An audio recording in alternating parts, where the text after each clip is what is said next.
আজকে যে এরিয়াটা আমরা আলোচনা করব এটা আমাদের রিটার্নের সাথে রিলেটেড ম্যাক্সিমাম ক্ষেত্রে। সো এই থিওরিটিক্যাল এবং কিছু প্র্যাকটিক্যাল জিনিস দেখাবো, এগুলো যদি ভালো করে বুঝেন তাহলে আপনাদের যে রিটার্ন 9.1 আমাদের ইয়াসিন স্যার 26 তারিখ না কালকে ইয়াসিন স্যার ক্লাস নেবেন, সেটা উনি যেটা করেন ফর্ম যতগুলো আছে সবগুলা এবং রিটার্ন সহ বক্স অফ অ্যাকাউন্টস কিভাবে মেনটেন করতে হয় সেগুলো উনি আগামীকালকে দেখাবেন। তো সেটাতে আমি যেহেতু থিওরি পার্টটা কভার করে যাব, তখন স্যারকে বলবেন যে স্যার আমাদের এই রিটার্ন রিলেটেড এই থিওরি যা আছে এগুলো আমাদের কভার করা, সো আপনি প্র্যাকটিক্যাল জিনিসগুলো একটু আমাদের বেশি করে দেখাবেন, তাহলে কোনো টাইমটা সেভ হইলে উনি আপনাদেরকে অনেক কিছু প্র্যাকটিক্যাল জিনিস দেখাতে পারবে যেটা আপনাদের উপকার লাগবে। ঠিক আছে? জি স্যার। তো আমি একটু এই জন্য ওই জায়গাগুলোতে একটু সময় দিব যাতে আগামী ক্লাসে আপনাদের প্র্যাকটিক্যাল জিনিসগুলো বেশি দেখতে পারেন। স্যার আমরা জানি আনোয়ার স্যার মানে হচ্ছে something different things and special. স্ক্রিনটা কি দেখা যাচ্ছে? Yes sir. ওকে, দেখা যাচ্ছে স্যার। আজকে আমাদের আলোচনার বিষয় হবে গত ইনপুট ট্যাক্স ক্রেডিট আমরা আগে থিওরিটিক্যাল পড়েছিলাম, তাই না? এখন এটা হচ্ছে কিভাবে এই অ্যাডজাস্টমেন্ট গুলো নেওয়া যাবে, পার্শিয়াল ইনপুট ট্যাক্স ক্রেডিট, তারপর increasing adjustment, decreasing adjustment, return যে 4 ধরনের রিটার্ন হয় সেগুলো কিভাবে করতে হয়, তারপর ক্যারি ফরওয়ার্ড সম্পর্কে, এবং আমরা আজকে যেটা চেষ্টা করব অনলাইনে রিটার্নে ঢুকে কিভাবে রিটার্নে কোন জায়গায় কি করতে হয় একটু দেখাই দিব। ঠিক আছে? জি স্যার। ওকে, আমরা শুরু করি। আমরা থিওরিটিক্যাল জায়গাটা কম যাব। এই দেখেন এখানে কি আসছে, অ্যাসেসিং নেট পেয়েবল ট্যাক্স। এটা আমরা কখন করি বলেন তো? রিটার্ন জমা দেওয়ার আগে। রাইট, এটা আমরা যখন 9.1 এ গেলে 4টা পার্ট, তাই না? পার্ট 3 তে কি আছে? আউটপুট ট্যাক্স, পার্ট 4 এ ইনপুট ট্যাক্স ক্রেডিট, আর পার্ট 5 এ ইনক্রিজিং অ্যাডজাস্টমেন্ট, পার্ট 6 এ ডিক্রিজিং অ্যাডজাস্টমেন্ট হওয়ার পর নেট পেয়েবল ভ্যাটটা বের হয়, তাই না? Yes sir. ওকে, তাহলে প্রথমে আমরা ক্যালকুলেশন করি যে আমাদের যে আউটপুট সেলস সেটার উপর আমার সাপ্লাই, সেটার উপর আমার ভ্যাটটা কত আসছে বা এসডিটা কত আসছে, প্রথমে সেটা ক্যালকুলেশন করি। আমরা যখন ভ্যাট ক্যালকুলেশন করি আগে এসডি ক্যালকুলেশন করার পর ভ্যাট ক্যালকুলেশন করতে হয় না? জি স্যার। জি স্যার। ওকে, এই জন্য আমি থিওরিটিক্যালি দেখেন আপনাকে দেখেন এখানে প্রথমে সাপ্লিমেন্টারি ডিউটি দিয়েছি, তারপর আউটপুট ভ্যাটটা দিয়েছি, তার থেকে ইনপুট ট্যাক্স ক্রেডিটটা বাদ দিয়েছি, তার সাথে যোগ করছি কি ইনক্রিজিং অ্যাডজাস্টমেন্ট আর ডিক্রিজিং অ্যাডজাস্টমেন্ট। তো ইনক্রিজিং অ্যাডজাস্টমেন্ট কি কি কারণে হয়, ডিক্রিজিং অ্যাডজাস্টমেন্ট কি কি কারণে হয় আমরা জানি তো নাকি?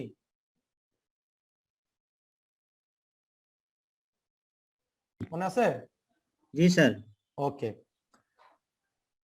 এবং রিটার্নটা সাবমিট করতে হয় ট্যাক্স পিরিয়ড শেষ হওয়ার পরবর্তী মাসের 15 ডেজের মধ্যে নাকি স্যার। আর যদি কি পরে হলিডে পরে সেক্ষেত্রে কি হবে? যদি 15 তারিখ শুক্র হলিডে থাকে তাহলে সেক্ষেত্রে পরবর্তী working next working day. Right. আর ইনপুট ট্যাক্স ক্রেডিট নিয়ে তো আমরা এর আগে আলোচনা করেছি,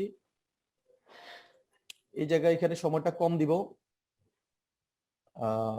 ডেফিনেশন, ইনপুটের ডেফিনেশনের মধ্যে প্রথমদিন দেখিয়েছিলাম যে এগুলো এক্সক্লুশন, মানে ইনপুটের ডেফিনেশনের মধ্যে এগুলো পড়ে না।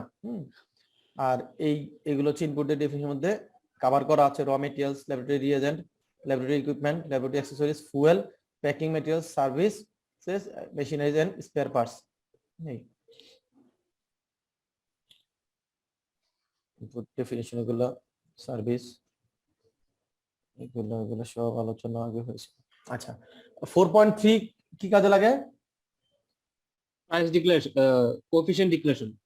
এটাকে বলে ইনপুট আউটপুট কোএফিশিয়েন্ট, রাইট? কি বলে? Input output coefficient. That means উপকরণ উৎপাদ সহগ নাকি? তো সেখানে আমরা বলেছিলাম যে যখন ফার্স্ট টাইম সাপ্লাই দিবে কোনো গুডস, সেই ক্ষেত্রে আপনাকে কি করতে হবে?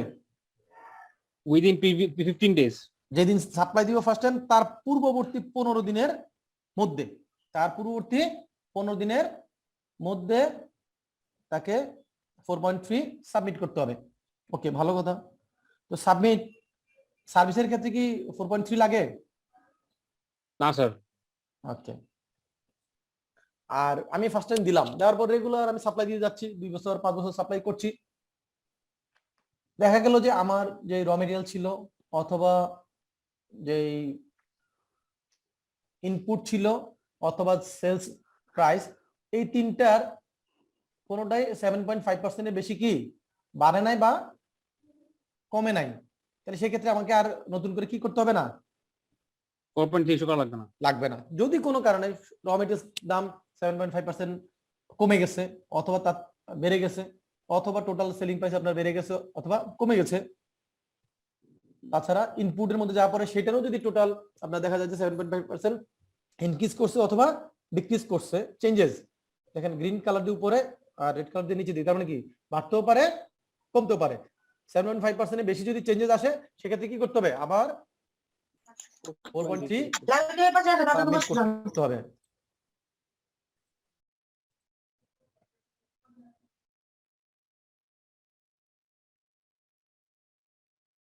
ইনপুট ট্যাক্স ক্রেডিটের ক্ষেত্রে আমরা বলেছিলাম যে যদি আমরা স্ট্যান্ডার্ড রেটে কি করি সাপ্লাই দেই অথবা জিরো রেটে সাপ্লাই দেই, তাহলে এই দুইটা ক্ষেত্রে কি করা যাবে, ইনপুট ট্যাক্স ক্রেডিট নেওয়া যাবে। নেওয়া যাবে। কিন্তু যদি ট্রাঙ্কেটেড রেটে সাপ্লাই হয় সেক্ষেত্রে কি কোনো ইনপুট ট্যাক্স ক্রেডিট নেওয়া যাবে? কোনো রেট নাই। না Right. স্যার। এটা মনে রাখতে হবে।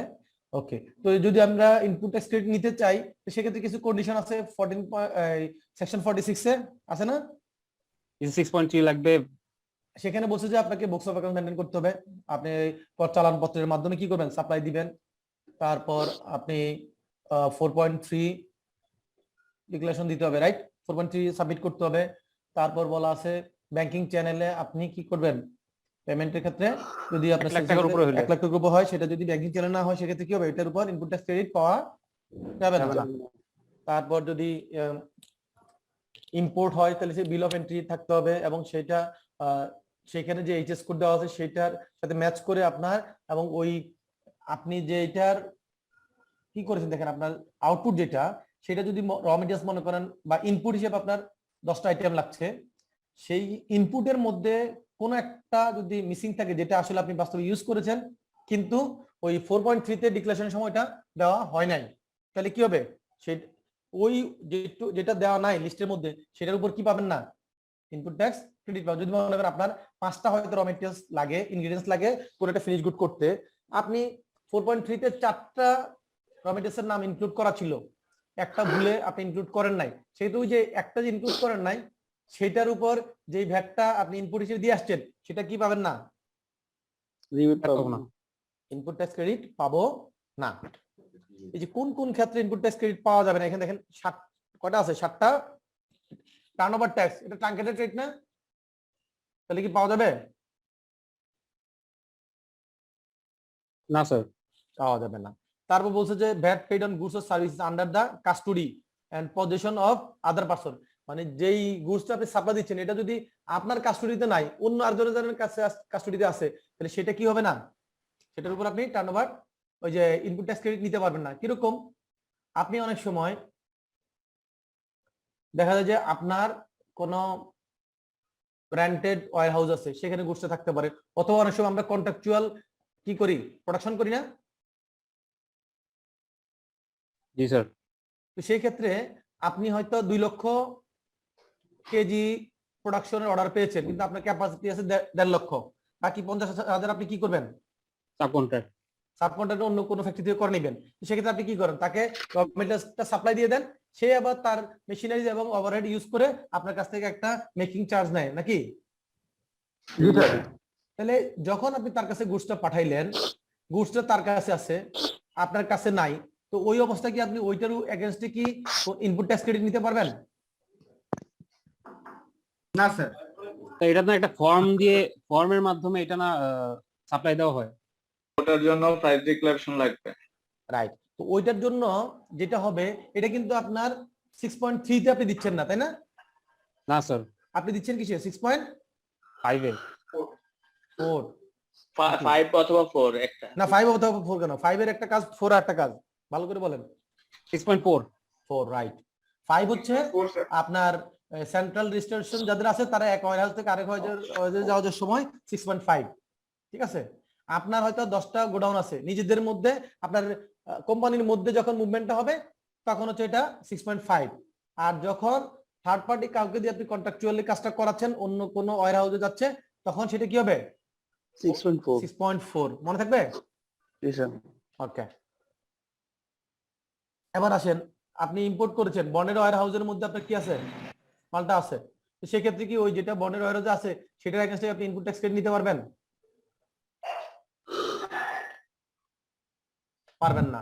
এরপর আপনি মনে করেন ডিলারের কাছে দেন, ডিলারের কাছে দিলে সেক্ষেত্রে কি করতে হয়, আপনি 6.3 দিয়ে নিশ্চয়ই ইস্যু করেন নাকি?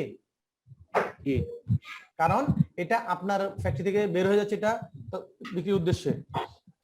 পরে যদি রিটার্ন আসে সেক্ষেত্রে আমরা কি করব, ক্রেডিট নোট ইস্যু হবে। রাইট। এবার আসেন বলছে যে যদি এক্সেন্টেড গুডস আপনি সাপ্লাই দেন বা সার্ভিস সাপ্লাই দেন তো সেক্ষেত্রে কি ইনপুট ট্যাক্স ক্রেডিট নেওয়া যাবে? না স্যার, নেওয়া যাবে না। এত কিছু মনে রাখা দরকার, মনে রাখতে হবে শুধু দুইটা জিনিস, একটা হচ্ছে জিরো রেটেড হলে আর স্ট্যান্ডার্ড রেট হলে কি পাওয়া যাবে, ইনপুট ট্যাক্স ক্রেডিট পাওয়া যাবে, অন্য কোন রেটের ক্ষেত্রে পাওয়া যাবে না বা এক্সেম্পশনের ক্ষেত্রে পাওয়া যাবে না। তারপর বলছে যে দেখেন নিচের দিকে সবুজ কালার করা দেখা যাচ্ছে নিচের দিকে, জি স্যার, এখানে বলছে যে যদি আমরা যে উপকরণ, এই উপকরণের ভ্যালু যা তার চেয়ে কমে যদি সেলিং সাপ্লাই অফ ভ্যালু হয় তাহলে সেক্ষেত্রে কি পাওয়া যাবে না, ইনপুট ট্যাক্স ক্রেডিট পাওয়া যাবে না। এরকম আপনি মনে করেন একটা সহজভাবে যদি চিন্তা করি, ধরলাম যে আমার র মেটেরিয়ালসের দাম 90 টাকা, তাহলে আমি এটাকে সেলিং প্রাইস 80 টাকা যদি ধরি, হ্যাঁ, তাহলে সেই ক্ষেত্রে কি এটার উপর যে 90 টাকা দিয়ে যেটা কিনলাম সেখানে যে ভ্যাটটা দিলাম সেটা কি ইনপুট ট্যাক্স ক্রেডিট পাবো? না। পাবো না, কারণ সেকশন 46 এর নতুন একটা কন্ডিশন দিয়ে দিয়েছে যে ভাই নাসিরউদ্দিন সাহেব আপনি কেন আমাদের ডিস্টার্ব করছেন? তো সেই ক্ষেত্রে যেটা বলেছে যে আপনি যদি ইনপুট প্রাইসের চেয়ে সেলিং প্রাইস আপনার কি হয়ে যায়, কম হয়, সেক্ষেত্রে ইনপুট ট্যাক্স ক্রেডিট পাওয়া যাবে না। Supplementary duty input tax credit হিসেবে নেওয়া যাবে না। কি নেওয়া যায়, সাপ্লিমেন্টারি ডিউটি ডিক্রিজিং অ্যাডজাস্টমেন্ট নেওয়া যায়, কি নেওয়া যায়, ডিক্রিজিং অ্যাডজাস্টমেন্ট। ওকে। তারপর দেখেন in case of input or goods released furnishing bank guarantee, আমরা যখন ইম্পোর্ট করি যখন আমার দেখা যায় যে অ্যাসেসমেন্ট কমপ্লিট হয় নাই, কি হয় নাই, অ্যাসেসমেন্ট কমপ্লিট হয় নাই, ডিউটি পেমেন্ট করি নাই, তখন কি আমরা ডিউটি পেমেন্ট না করে গুডস ডেলিভারি নেওয়া যায় না পোর্ট থেকে? মিস্টার নাজমুল হক,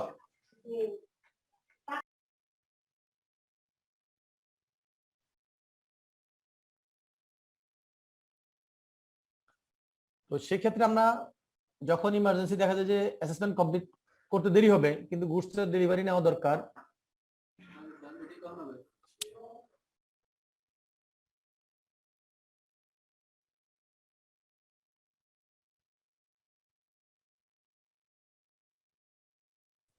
সেই ক্ষেত্রে যেটা হয় তখন আপনি ডেলিভারিটা নিতে গেলে গ্যারান্টি দেওয়া ছাড়া কি পোর্ট আপনাকে মালটা ছাড়বে? না স্যার, তখন আমরা ব্যাংক গ্যারান্টি দেই, কি করি, ব্যাংক ব্যাংক গ্যারান্টি গ্যারান্টি দেই। ব্যাংক গ্যারান্টিতে যতক্ষণ পর্যন্ত রয়ে যাচ্ছে তার মানে কি আপনার ডিউটি পেমেন্ট কি ক্লিয়ার হলো, অ্যাসেসমেন্ট কমপ্লিট হলো? না স্যার, এই আইনে বলছে যে যেই সব ক্ষেত্রে ব্যাংক গ্যারান্টিটা আপনি দিয়েছেন যে উদ্দেশ্যে সেইটা সম্পন্ন হওয়ার আগ পর্যন্ত ওই ব্যাংক গ্যারান্টি যে গুডস এর এগেইনস্টে র মেটেরিয়ালস এর এগেইনস্টে বা ইনপুট এগেইনস্টে আপনি কিনেছেন ওইটার যে ভ্যাটটা সেটা আপনি ইনপুট ট্যাক্স ক্রেডিট ততক্ষণ পর্যন্ত নিতে পারবেন না যতক্ষণ পর্যন্ত না ব্যাংক গ্যারান্টিটা কি হয়, রিলিজ হচ্ছে। বুঝতে পারছি কি?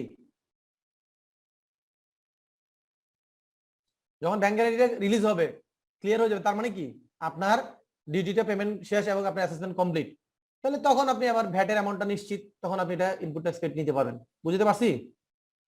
জি স্যার। ওকে। তারপর বলছে যে 4.3 যদি আপনি কি না করেন, ডিক্লেয়ার না করেন, তারপর যদি আপনি কি করেন 7.5% কম বেশি হয়েছে আপনি নতুন করে 4.3 দেন নাই, তাহলে কি হবে, এটাও পাওয়া যাবে না। এই যেখানে বলা আছে। আর এখানে কয়েকটা জিনিস, এই যে প্যাসেঞ্জার ভেহিকেল বলতে কি বোঝায়, যাত্রী পরিবহন নাকি, যাত্রী পরিবহন কয়েকটা এক্সাম্পল বলেন তো যাত্রী পরিবহনের। ওভারভ্যান, ও সরি, বাস, শ্যামলী পরিবহন, হানিফ পরিবহন, এনা পরিবহন, সোহাগ পরিবহন, এগুলো হচ্ছে যাত্রী পরিবহন নাকি? স্টারলাইন। এই স্টারলাইন, রাইট, ফেনীবাড়ি নিশ্চয় বোঝা যাচ্ছে। হ্যাঁ, স্টারলাইন আমার ক্লায়েন্ট। তো এই আপনার এই যাত্রী পরিবহনের ক্ষেত্রে বলছে, এই যে আমরা অনেক সময় কি করি, প্যাসেঞ্জার ভেহিকেল ইম্পোর্ট করি না, মাইক্রোবাস, বাস, এগুলো ইম্পোর্ট করা হয় না?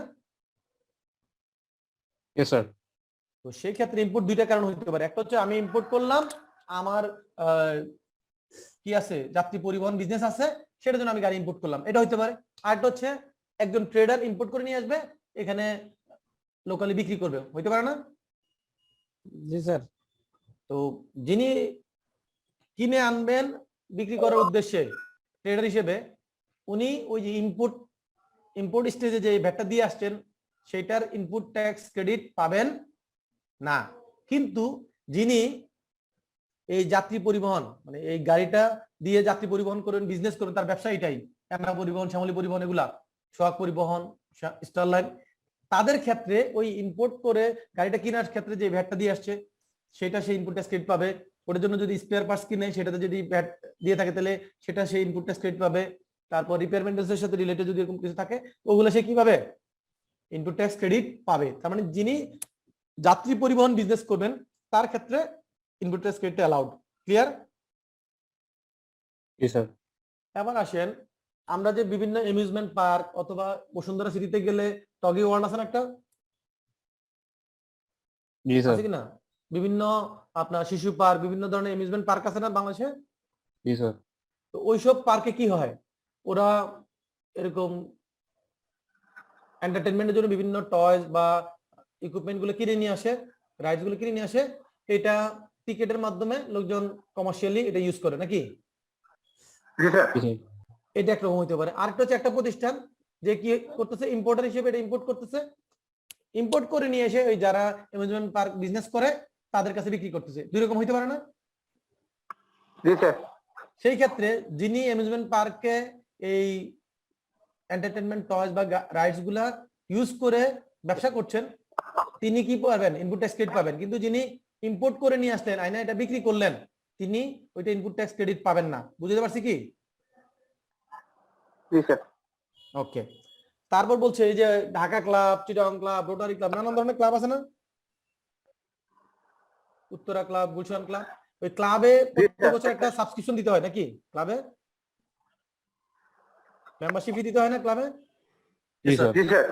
ওই মেম্বারশিপ ফির উপর একটা ভ্যাট আছে, কি আছে? ভ্যাট আছে। ওই ভ্যাটটাকে আপনি ইনপুট ট্যাক্স ক্রেডিট হিসেবে কি করতে পারবেন না, নিতে পারবো না। নিতে পারবেন না। এবার আসেন ট্রান্সপোর্ট সার্ভিস। এর আগে বলছিলাম প্যাসেঞ্জার ভেহিকেল। ট্রান্সপোর্ট সার্ভিস বলতে কি বোঝায়? পরিবহন। কি পরিবহন? গুডস, পণ্য পরিবহন। কি বোঝাবে? পণ্য পরিবহন। আমরা ফার্স্ট শিডিউলের সেকেন্ড পার্টে আমরা একটা জায়গায় দেখেছিলাম না, পণ্য পরিবহন ভ্যাট এক্সেম্পটেড, ব্র্যাকেটে চারটা কথা বলা ছিল, shipping agent, freight forwarder, courier service এবং ট্রান্সপোর্ট কন্ট্রাক্টর, এইগুলো বাদ দিয়া এরকম লেখা ছিল না? জি স্যার। ওই জায়গাটার সাথে এখানে লিঙ্কেজটা আছে। পণ্য পরিবহন সেবা যারা করে দেয় তাদের ক্ষেত্রে তারা 80% পর্যন্ত ইনপুট ট্যাক্স ক্রেডিট পাবে। কত পার্সেন্ট পর্যন্ত? 80%। ওকে। এখন দেখেন তো এই পণ্য পরিবহন কারা করে? আরেকবার বলবেন আমি একটু বলি পণ্য পরিবহন ইনপুটটা। বলতেছি। পণ্য পরিবহন সাউন্ড আসতেছে কেন কার এখান থেকে? আপনি যখন ইনপুট পণ্য পরিবহন সেবা এর ক্ষেত্রে যেটা এক্সাম্পটেড ক্ষেত্রে কি ইনপুট ট্যাক্স ক্রেডিট পাওয়া যাবে? না স্যার। পাওয়া যাবে না। না স্যার। তাহলে এক্সেম্পশন ছাড়া কয়টা নাম ছিল? চারটা নাম ছিল না? জি। এই বাম পাশে দেখেন নিচে লেখা আছে shipping agent, freight forwarders, courier service এবং ট্রান্সপোর্ট কন্ট্রাক্টর। এদের ক্ষেত্রে তাহলে কি ভ্যাট প্রযোজ্য নাকি? Output VAT? জি স্যার। আর অন্যদের ক্ষেত্রে কি হবে? VAT exempted. ভ্যাট এক্সেম্পটেড ক্ষেত্রে তো ইনপুট ট্যাক্স ক্রেডিট নাই। তাহলে এই যে চারজন ভ্যাট দিচ্ছে এটা যদি স্ট্যান্ডার্ড রেটে ভ্যাট দেয় তাহলে তারা কি করতে পারবে? ইনপুট ট্যাক্স ক্রেডিট 80% পর্যন্ত নিতে পারবে। বুঝতে পারছি না পারি নাই? জি স্যার। ক্লিয়ার? স্যার 100% না হয়ে 80% কেন হলো তাহলে? এটা এনবিআর এর মন চাইছে, ওরা এটা আইনে দিছে, ওদের কোনো একটা অ্যাসেসমেন্ট নিশ্চয় আছে। তারা যখন আইন ড্রাফট করে তখন তো তাদের মাথায় একটা কি ছিল, থিঙ্কিং ছিল, তাদের হয়তো বেসিস আছে কোনো। জি স্যার। হয়তো তারা মনে করছে যে বাকি 20% তাদের ভ্যালু এডিশন কি, Evaluation। হ্যাঁ এটা ইনপুট ট্যাক্সটা তার 80% বাকিটা ধরছে হয়তো তার ভ্যালু এডিশন, এটা তাদের মাথায় হয়তো কিছু একটা আছে। আচ্ছা, আবার ডকুমেন্ট কি কি লাগবে এটা তো আগেও আলোচনা করেছিলাম। বিল অফ এন্ট্রি যদি ইম্পোর্ট করেন সেই বিল অফ এন্ট্রি লাগবে, এবং সেখানে আপনার বিন নাম্বার এবং ঠিকানা দিয়ে উল্লেখ থাকতে হবে আপনার প্রতিষ্ঠানের নাম সহ। আর সাপ্লাইয়ের ক্ষেত্রে আপনি 6.3 এর মাধ্যমে সাপ্লাই করতে হবে। আর যদি সার্ভিস ইম্পোর্ট করেন সেই ক্ষেত্রে আপনি যে এটার এগেইনস্টে ভ্যাটটা পেমেন্ট করেছেন সেটার ট্রেজারি চালানের কপি লাগবে। আর এই যে দেখেন আমরা যে বাসায় গ্যাস ব্যবহার করি, মানে যেটা তিতাস গ্যাস বলেন যে গ্যাস বলেন, পাইপলাইনে যেটা, পানি, ইলেকট্রিসিটি, ব্যাংক, ইন্স্যুরেন্স, পোর্ট এবং টেলিফোন, এগুলোর ক্ষেত্রে কি আমরা 6.3 পাই? জি না। তাহলে ওদের মতো করে একটা ফরম্যাট আছে, ওই ফরম্যাটে আমাদেরকে বিল করে নাকি? জি। তো বলছে যে এদের ক্ষেত্রে যেহেতু আপনাকে বলছে যে 6.3 না থাকলে আপনি কি পাবেন না, ইনপুট ট্যাক্স ক্রেডিট পাবেন না নাকি? তাহলে এখানে দেখেন এদের যেহেতু 6.3 নাই, আপনি সাপ্লাই ভাবে নিচ্ছেন না, তাহলে এখানে কমপ্লায়েন্স কি হচ্ছে? হচ্ছে না। হচ্ছে না। সেক্ষেত্রে বলছে যে এই 7টা সার্ভিসের ক্ষেত্রে কি লাগবে না, 6.3 লাগবে না। লাগবে না। ওদের ইনভয়েসের মধ্যে আপনার প্রতিষ্ঠানের নাম, ঠিকানা, বিন, এগুলার ঠিকানা যদি থাকে তাইলে চলবে, ওদের ফরম্যাটে হবে। এটাকে আপনার ওদের বিলটাকেই 6.3 হিসেবে কনসিডার করা হবে। এখন মনে করেন আপনি যদি ইনপুট ট্যাক্স ক্রেডিট নেওয়ার জন্য যত ধরনের কমপ্লায়েন্স আছে সেখানে যদি আপনি ইরেগুলারিটিস করেন তাহলে ফাইন হবে না? জি। সেক্ষেত্রে মনে রাখতে হবে যদি এমন হয় যে আমরা কি করেছি, যে ইরেগুলারিটিস করলাম এটার কারণে কোনো ভ্যাট ফাঁকি হয় নাই, কি হয় নাই, কোনো ভ্যাট ফাঁকি হয় নাই, শুধুমাত্র নিয়মের কি লঙ্ঘন হয়েছে, তাহলে সেক্ষেত্রে 10,000 টাকা পর্যন্ত, 10,000 টাকা জরিমানা। কত জরিমানা হবে? 10,000। 10,000। আর যদি কোনো ভ্যাট ফাঁকির সাথে রিলেটেড, ভ্যাটের অ্যামাউন্টের সাথে রিলেটেড থাকে সেক্ষেত্রে যেই পরিমাণ ভ্যাটের ইস্যুজ তার সমপরিমাণ। এটা হলো 2021-22 এবছরের আইন। গত বছর পর্যন্ত ছিল এটা ডাবল ছিল, কি ছিল, ডাবল ছিল, তাই না? জি। ওকে, এবার আসেন পার্শিয়াল ইনপুট ট্যাক্স। এটা শব্দের মধ্যেই তো বুঝতেছেন পার্শিয়াল কেন বলতেছে। তার মানে হচ্ছে আপনি যতটুকু ইনপুট ট্যাক্স ক্রেডিট নিতে পারার কথা ততটুকু নিতে পারবেন, নিতে পারতেছেন না, কম নিতে হচ্ছে, তাই না? কখন কম নিতে হয় দেখেন, আপনি মনে করেন, এটা কি একটা এক্সাম্পল, আমি মনে হয় ম্যাথ আছে, আমি একটু দেখাই, একটু খেয়াল করি, সামনে দেখা যাচ্ছে স্ক্রিনে? জি। এই ম্যাথ দিয়ে বুঝাই তাহলে আর থিওরিক্যালটা পড়া লাগবে না নাকি? জি স্যার। ধরে নিলাম যে আপনি কোন একটা ট্যাক্স পিরিয়ডে 80,000 টাকার ভ্যালু অফ সাপ্লাই কত, 80,000 টাকার ভ্যাট ছাড়া মূল্য আপনি সাপ্লাই দিচ্ছেন, যার মধ্যে 20,000 টাকা হচ্ছে এক্সেম্পটেড সাপ্লাই আর 60,000 টাকা হচ্ছে কি ট্যাক্সেবল সাপ্লাই। তাহলে 20,000 টাকা যেটা এক্সেম্পটেড, এটার উপর কি আপনি পাবেন, ইনপুট ট্যাক্স ক্রেডিট পাবেন? না স্যার, পাবেন না। তাহলে পাবেন 60,000 উপর, কিন্তু আপনি তো বিক্রি করছেন কত, 80,000। তো সেখানে ইনপুট হিসেবে র মেটেরিয়াল যা যা লাগে সবই তো ব্যবহার করছেন, যার মধ্যে আপনি 20,000-এর এগেইনস্টে পাবেন না, 60,000-এর এগেইনস্টে পাবেন। এই তো ব্যাপারটা এরকমই তো নাকি? জি স্যার। এই যে 80,000 টাকা আপনি সেলস করলেন, এটার জন্য ইনপুট যেটা ছিল সেটার ট্যাক্স ছিল 7,500। কত ছিল? 7,500। তার মানে আমি ধরে নিলাম যে ইনপুট হিসেবে ছিল 50,000, তার উপর 15% দিলে কত আসে, 7,500 আসে না? ইনপুট ট্যাক্স ধরে নিলাম 7,500। এই 7,500 80,000 সেলসের এগেইনস্টে, কিন্তু আমি তো 80,000 পুরোটার উপর 7,500 পুরোটা পাবো না, পাবো তো 60,000-এর। তাহলে 7,500-কে 80,000 দিয়ে ভাগ করব, 60,000 দিয়ে গুণ করব, তাহলে 5,625 টাকা আসবে। বুঝতে পারছি কি? জি স্যার। ওই নিয়মে 80,000-এর এগেইনস্টে ইনপুট ট্যাক্স ক্রেডিট ছিল 7,500, 1 টাকার জন্য কত, আর নাকি 60,000-এর উপর কত পাবো, তাহলে তখন ওই নিয়মে করলে 5,625 টাকা। এটাকেই বলে পার্শিয়াল ইনপুট ট্যাক্স। বুঝতে পারছি? জি স্যার। যদি এটা থিওরিটিক্যালি বলতাম বোঝানো কঠিন হতো না? জি ওকে স্যার স্যার। স্যার এখন এখানে একটু বিষয় ছিল স্যার, এই যে এক্সেমটেড সাপ্লাই, এখন যদি হুম। এখানে স্যার রিডিউস রেট হয়,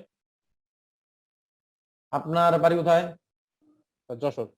যশোর। আমরা আজকে ক্লাসে শুরু থেকে বলতেছিলাম যে ভাই যে স্ট্যান্ডার্ড রেট আর জিরো রেট ছাড়া সকল ক্ষেত্রে এক্সাম্পটেড, কিন্তু একই কথা হবে। ওটার উপর কি আপনি ইনপুট ট্যাক্স ক্রেডিট পাবেন? না স্যার, টার্গেটেড হলে সেম ক্যালকুলেশন হবে। বুঝতে স্যার পারছেন যদি আপনারা?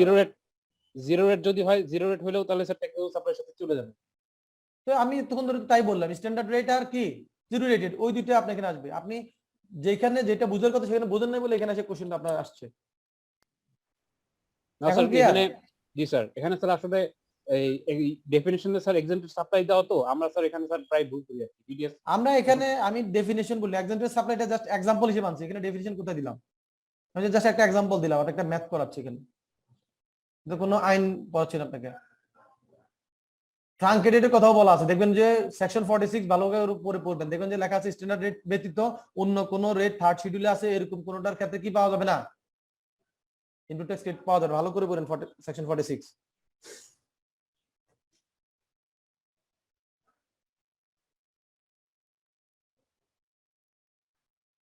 আর এখানে বলছে যে সাপ্লাই মেড ইন বাংলাদেশ, যদি বাংলাদেশে সাপ্লাই হয় through conducting economic activities staying at fixed place outside Bangladesh, বাংলাদেশের বাইরে বসে যদি কেউ বাংলাদেশে সাপ্লাই দেয় তাহলে সেটা কি হবে? উইদিন বাংলাদেশ সাপ্লাই হিসেবে কনসিডার করা হবে? হবে না। এটা আমরা কিন্তু আমাদের দ্বিতীয় ক্লাসে পড়েছিলাম যে যদি বাংলাদেশের কোনো ভৌগোলিক এরিয়ার মধ্যে থেকে কি করে সাপ্লাই দেয় তাহলে সেটাকে কি করবে? সাপ্লাই উইদিন বাংলাদেশ হিসেবে কনসিডার করা হবে। সেই ক্ষেত্রে তখন আপনি এইটার ওই যে এ মানে হচ্ছে কি টোটাল সাপ্লাই, আর টি মানে হচ্ছে কি ট্যাক্সেবল সাপ্লাই, তাহলে এটার ক্ষেত্রে যেহেতু দেশের বাইরে থেকে হচ্ছে বাংলাদেশে কি এটার ইম্প্যাক্ট কি আছে? নাই। এই জন্য ওই দুটো ক্যালকুলেশনে এই সাপ্লাইটা আসবে না। এই আর এই দেখেন ডেফিনেশনে আমি একটু আগে আপনি যেটা বলছেন যে ট্যাক্স রেটের কথা আমি একটু দেখাচ্ছি।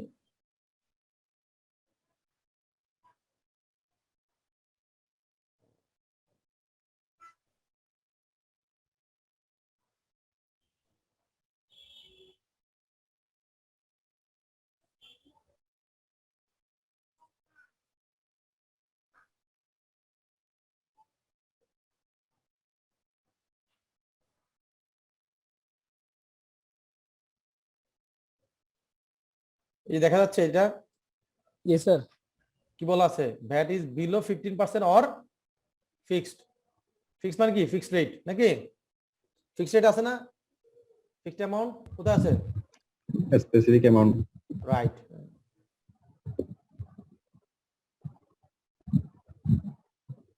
যেগুলো আমরা বললাম এই যে 80% এগুলো আইনে যেভাবে আছে এটা এখানে আছে। আমরা আলোচনাগুলো শেষ করে ফেলছি। এই দেখেন লাস্টে দেখেন এই যে ব্যাংক, ইন্স্যুরেন্স, পোর্ট, এই তিনটা সবুজ কালার করা আছে। কি কালার করা আছে? সবুজ। কেন করা আছে? কারণ এটা নতুন বছর আইনে চেঞ্জেস হয়েছে, তাই না? এই জন্য এটা। আর দেখেন এই যে সি নাম্বারটা একদম রেড কালার, তার মানে হচ্ছে এখান থেকে চলে গিয়ে কোথায় চলে গেছে? কম্বাইন্ডার নাই। নাই। রাইট, কম্বাইন নাই, ঠিক বলছেন। এই পার্শিয়াল ইনপুট ট্যাক্সের এইখানে আইনে যেভাবে বলছে এটা বুঝতে গেলে অনেক কঠিন। আমি যে ম্যাথটা দিলাম এইভাবে পড়লে আপনার জন্য কি সহজ। আর এখানে বলছে যে ওই যে আপনার কতটুকু ট্যাক্সেবল টোটাল সেলসের মধ্যে, এটা একটা ফ্র্যাকশন বাইর হয় না ভাগ করলে? 60,000 কে যদি আমরা 80,000 দিয়ে ভাগ করি তাহলে কি একটা ফ্র্যাকশন আসে না? হ্যালো, আমরা কি করছিলাম? 7,500 ডিভাইড বাই 80 গুণন 60 দিলাম না? তো এই 7,500 গুণ দিয়ে উপর যদি 60,000 নিচে 80,000 দেয় তাহলে 60,000 ডিভাইড বাই 80,000 একটা ফ্র্যাকশন আসবে না? জি স্যার। ওই ফ্র্যাকশনটা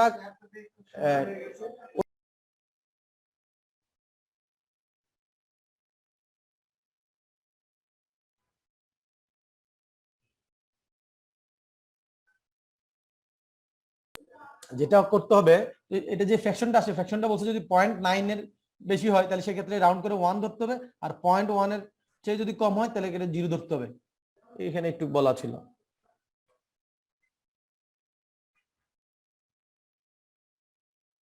আর বাকিগুলো আমরা রিটার্নটা অনলাইনে দেখাবো, সেখানে এগুলো অ্যাডজাস্টমেন্ট গুলো দেখা দিতে পারবো। আর এই অ্যাডজাস্টমেন্ট গুলো তো আমরা জানি যে ইনক্রিজিং অ্যাডজাস্টমেন্ট কখন হয়, ডিক্রিজিং অ্যাডজাস্টমেন্ট কখন হয়, জানি না স্যার? জি স্যার। ওকে, এটা আমরা রিটার্নে দেখে ফেলবো শর্টকাট।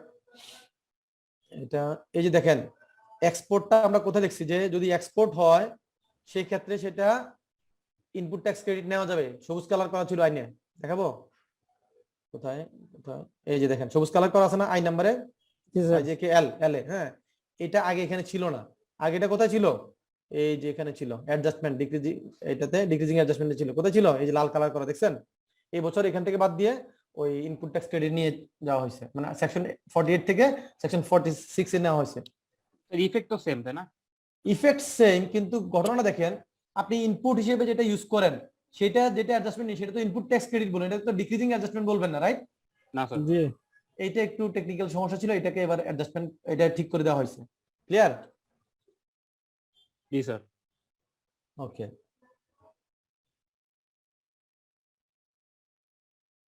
এরপর বলছে যে আমরা সেলস করলে কি হয়, ইনপুট ডেবিট নোট হয়, ক্রেডিট নোট হয়, তো সেই ক্ষেত্রে যদি ডেবিট নোট হয়, বলছে যে ডেবিট নোট পাওয়ার 2 কর্মমেয়াদের মধ্যে কি করতে হবে, সেটা আপনি রিটার্নের মাধ্যমে ডিক্রিজিং অ্যাডজাস্টমেন্ট নিতে পারবেন। আচ্ছা এবার আসেন, আপনি বিক্রি করলেন, বিক্রি করার পর যদি ফেরত আসে তাহলে কি হবে, ডেবিট নোট। ফেরত আসলে ক্রেডিট নোট। আর যদি যিনি পারচেজার তার জন্য ডেবিট নোট, তার জন্য কি ডেবিট নোট। Debit note. উল্টা, হ্যাঁ ক্রেডিট মানে সেলস কমে যাবে, ক্রেডিট নোট মানে সেলস কমে যাবে, ডেবিট নোট মানে সেলস বেড়ে যাবে। ক্লিয়ার? জি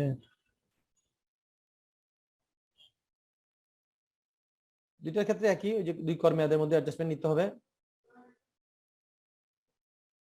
আচ্ছা এবার আসেন, আপনি মনে করেন ডেবিট নোট পাইলেন না, এখন দেখা গেল যে উনি যদি রেজিস্টার্ড পারসন হন তাহলে না উনি রিটার্নে অ্যাডজাস্টমেন্ট করবেন নাকি?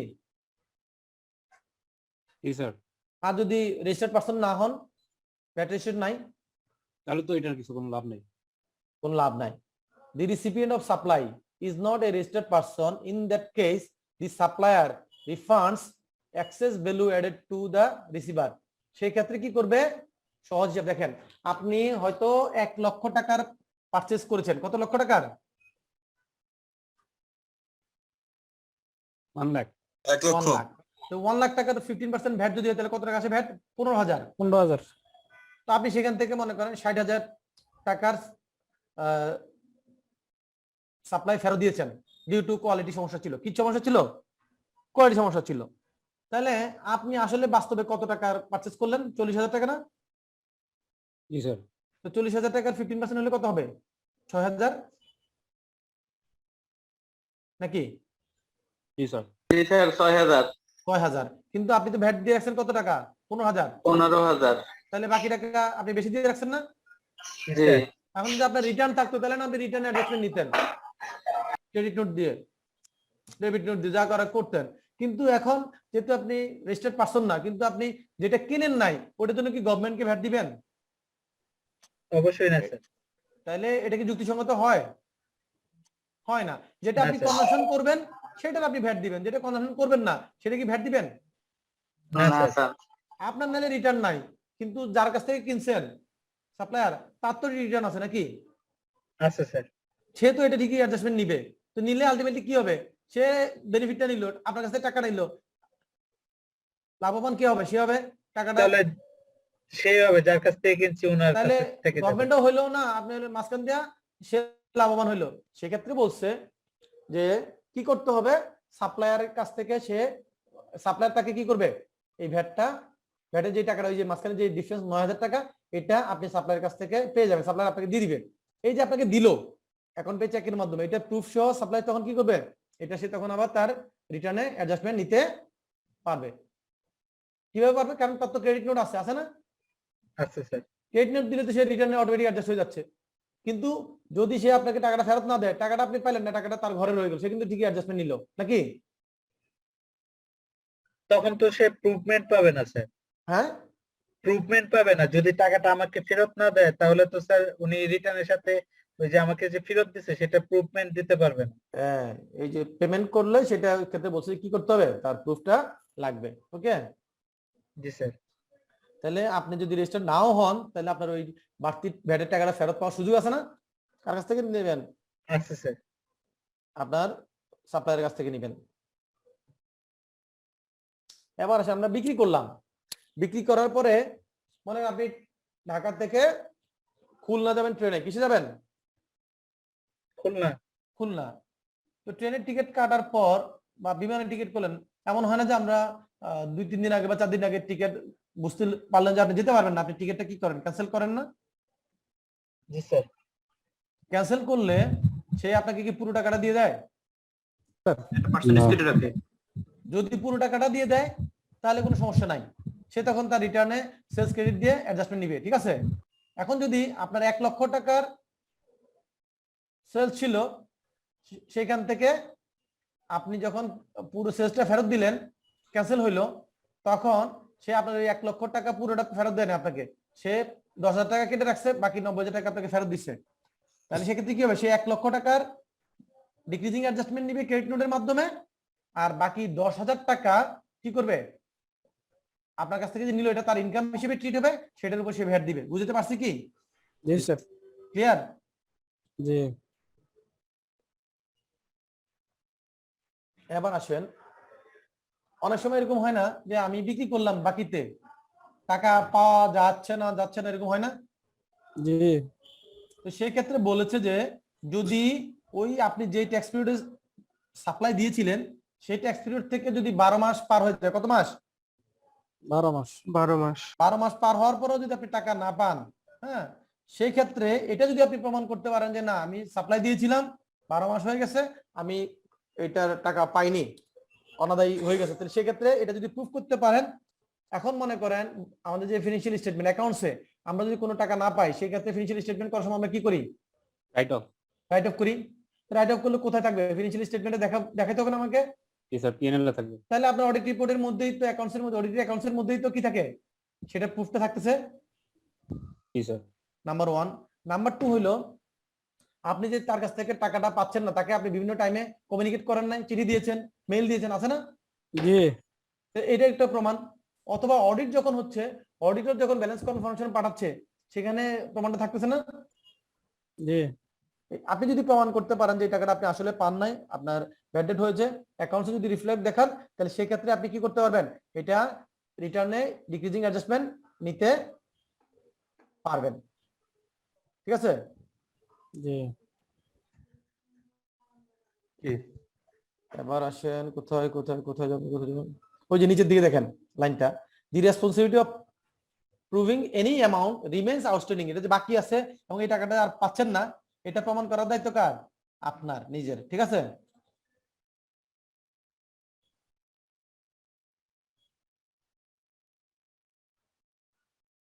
ওই যে আমরা সেকশন 46 এ দেখেছিলাম না যে যদি ব্যাংকিং চ্যানেলের মাধ্যমে 1 লক্ষ টাকার বেশি হলে পেমেন্ট করলে কি না হয়, তাহলে সেক্ষেত্রে কি হবে, ইনপুট ট্যাক্স ক্রেডিট পাওয়া যাবে না।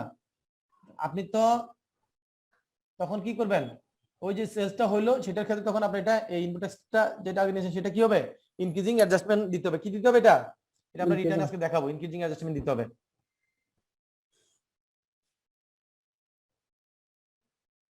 আর এটা তো আমরা জানি যে পার্সোনাল ইউজ কোডটা বলবো, যেটা আপনি সেলস করছেন না, আপনার স্টাফকে বা নিজে অথবা নিজের বাসায় কোনো গোস্ট নিয়ে গেছেন, সেক্ষেত্রে কি হবে, গভর্নমেন্টের ভ্যাট কি দিতে হবে না? জি। দিতে হবে। কোন রেটে দিব? ফেয়ার ভ্যালুতে, ভ্যালু অফ সাপ্লাইয়ের ফেয়ার ভ্যালু ধরে তার উপর ভ্যাট দিতে হবে। আপনি হয়তো আপনার স্টাফকে ফ্যাক্টরি রেটে সাপ্লাই দিচ্ছেন, হ্যাঁ, কিন্তু আপনার ইনপুট আউটপুট কোএফিশিয়েন্ট যখন ডিক্লেয়ার করছেন 4.3, তো সেই ক্ষেত্রে ডিসকাউন্ট দিতে পারবেন, কিন্তু আপনার ইনপুট আউটপুটের নিচে হয়ে গেলে তখন কি ইনপুট ট্যাক্স ক্রেডিট নিতে পারবেন না। আর আপনি ফেয়ার ভ্যালু যেই রেটে বিক্রি করেন তার চেয়ে কমে যদি কোথাও দেন, ডিসকাউন্টের ওরকম পলিসি ছাড়া, তাহলে সেক্ষেত্রে কি করতে হবে? আপনার ভ্যাট দিতে হবে, ফেয়ার ভ্যালুর উপর ক্যালকুলেশন করে ভ্যাট দিতে হবে। আর কত টাকা পর্যন্ত স্যাম্পল, ফ্রি স্যাম্পল দেওয়া যায়? 20,000 20,000 20,000। আর তো একটা শব্দ বলতে হবে, তো একটা কি শব্দ বলতে হবে? 20,000 in a fiscal fiscal year fiscal year, ঠিক আছে। আচ্ছা এবার আসেন, এমন হয় না যে আপনি টার্নওভার ট্যাক্সের আওতায় ছিলেন, আগে ভ্যাটের রেজিস্ট্রেশন ছিল না, এখন আমি ভ্যাটের রেজিস্ট্রেশন নিয়েছেন। আপনি হয়তো আগে প্রপার্টিশিপ ছিল বা বিজনেস ওই বড় ছিল না, আপনি চিন্তা করছেন যে এখন, তখন টার্নওভার ট্যাক্সের আওতায় ছিলেন, এখন আপনি চিন্তা করছেন যে আমি ভ্যাটের রেজিস্ট্রেশন করছেন, তাহলে ওই সময়কার আপনার স্টক থেকে যেতে পারে না আপনার কাছে? জি স্যার। তো থাকলে ওই স্টকটা বিক্রি করবেন কখন? ভ্যাটের রেজিস্ট্রেশন হওয়ার পরে, রাইট? জি মনে করেন ডিসেম্বর 31 তারিখ পর্যন্ত যে স্টক ছিল, সেটা আপনি যখন 1 তারিখ, জানুয়ারি 1 তারিখে আপনি কি করলেন? ভ্যাটের রেজিস্ট্রেশন নিলেন। কার এখান থেকে সাউন্ড আসতেছে? মিস্টার ইসমাইল হোসেন, জি স্যার। আপনার এখান থেকে সাউন্ড বন্ধ করেন আপনি এটা। স্যার অত আমি তো শুনতেছি ভাই, আমি তো নাম শো করছি, এখানে সাউন্ড নাম শো করতেছে। তো সেই ক্ষেত্রে যেটা হবে, কোথায় বলছিলাম, হ্যাঁ, তো ডিসেম্বরের 31 তারিখ পর্যন্ত আপনি ছিলেন টার্নওভার ট্যাক্সের আওতায়, জানুয়ারি 1 তারিখে আপনি ভ্যাটের রেজিস্ট্রেশন নিয়েছেন, ঠিক আছে। তাহলে এখন জানুয়ারি 1 তারিখের পর থেকে আপনি যখন বিক্রি করবেন, বিক্রি করলে এটার উপর স্ট্যান্ডার্ড রেটে ভ্যাট দিবেন, রাইট? দেন আপনি ওইটা ইনপুট ট্যাক্স ক্রেডিট নিতে পারবেন না? জি স্যার। পারবেন, কিন্তু আপনি তো জানুয়ারিতে পারচেজটা করেন নাই, করছেন কখন? আগে, ইয়েস স্যার। তাই না? তাহলে সেই ক্ষেত্রে বলেছে যে আপনি ভ্যাটের রেজিস্ট্রেশন হওয়ার পরে যে সেলসটা করবেন, সেটার স্টকটা বা পারচেজটা যদি, মানে সেটার পারচেজটা স্টক নাই, সেটার পারচেজটা যদি যে ডেটে আপনি রেজিস্ট্রেশনের তার পূর্ববর্তী 3 মাসের মধ্যে হয়, তার মানে আপনি জানুয়ারিতে 1 তারিখ যদি রেজিস্ট্রেশন নেন, ডিসেম্বর, নভেম্বর, অক্টোবর, নাকি অক্টোবরের আগের কোনো পারচেজের এগেইনস্টে আপনি ইনপুট ট্যাক্স ক্রেডিট নিতে পারবেন না। বুঝতে পারছি?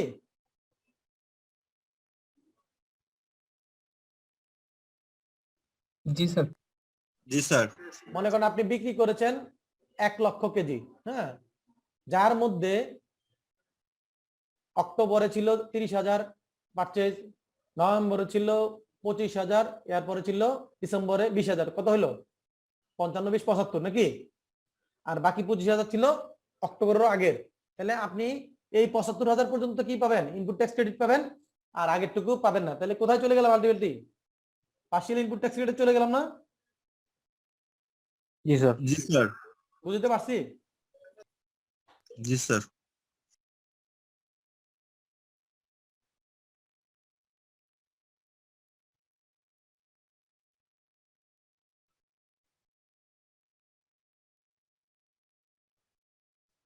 এখানে বলছে যে যখন কমিশনার আপনাকে অ্যালাউ করবে ডিক্রিজিং অ্যাডজাস্টমেন্ট, অ্যালাউ করলে তারা কি বেশি করে না কম করে? কম করে। ওই ডিক্রিজিং অ্যাডজাস্টমেন্টের ক্ষেত্রে সর্বনিম্নটা ধরবে, আবার যখন আপনি ভ্যাট আউটপুট ভ্যাট দিবেন তখন কি সর্বোচ্চটা ধরবে। এটা সবসময় নিজের পক্ষে, নাকি?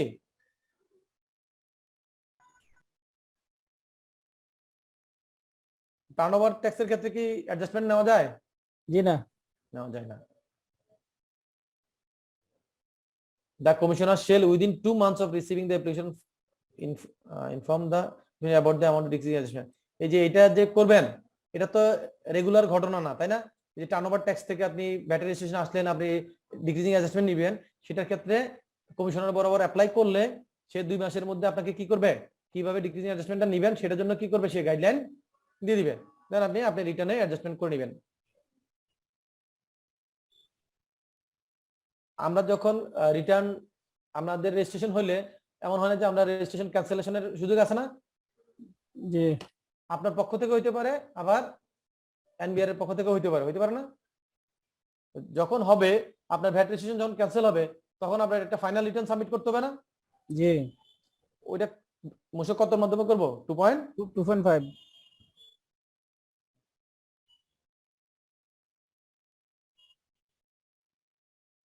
এই যে বিভিন্ন জায়গায় সেকেন্ড হ্যান্ড গুডস বিক্রি করে, নাকি? Yes sir. আমরা ওই ডেফিনেশনের মধ্যে সেকেন্ড হ্যান্ড গুডস একটা ডেফিনেশন পড়েছিলাম না?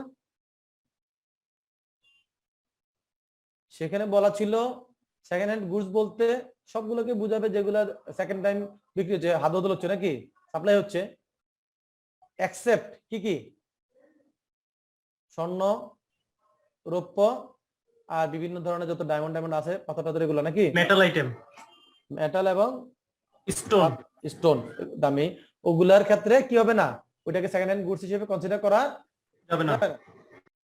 এবার আসেন, এই বিভিন্ন জায়গায় দেখবেন যে সেকেন্ড হ্যান্ডের ফার্নিচার আপনার বিভিন্ন দোকানে ওরা কিনে আবার বিক্রি করে, এটাই তার ব্যবসা নাকি।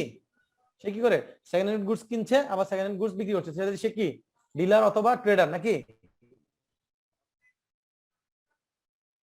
Yes, sir, pawn shop.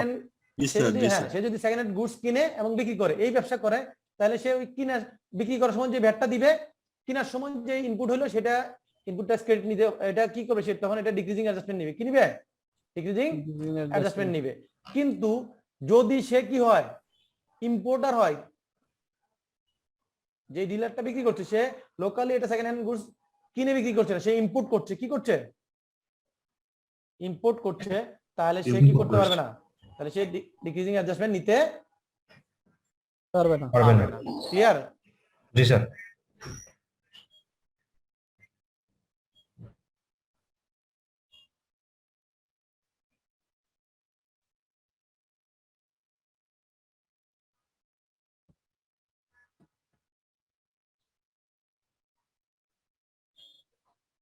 Any registered ও ইন্স্যুরেন্স, লাইফ ইন্স্যুরেন্স মানে আমরা যখন ফার্স্ট শিডিউল দেখেছিলাম সেখানে লাইফ ইন্স্যুরেন্স বীমার উপর কি ভ্যাট আছে, না স্যার, নাই, স্যার কিন্তু জেনারেল ইন্স্যুরেন্সের ক্ষেত্রে ভ্যাট আছে।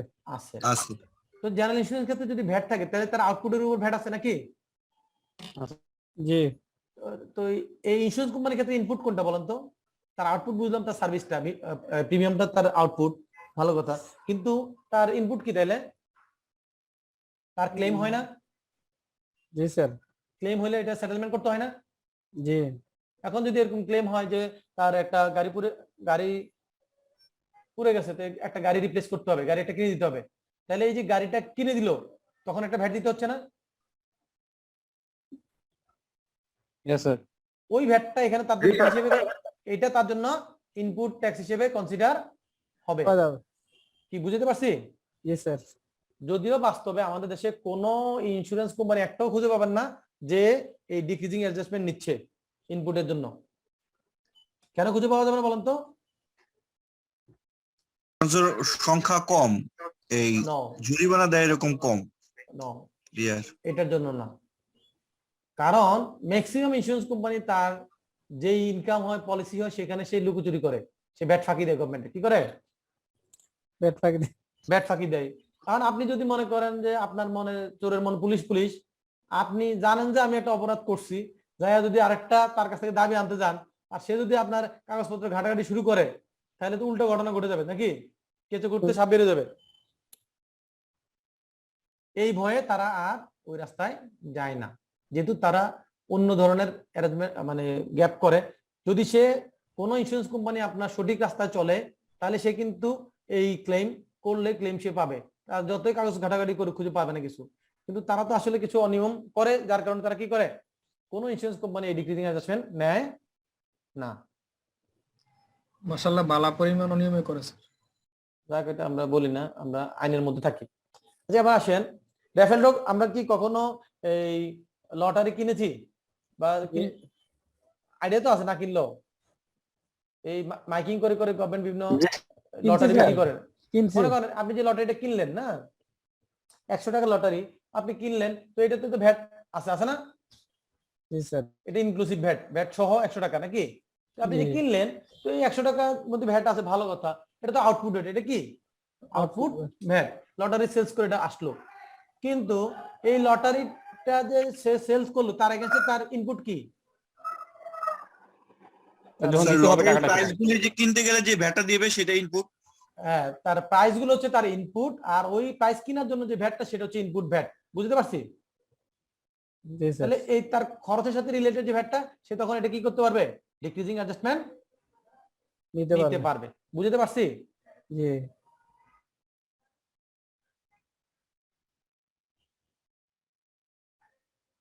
এবার আসেন,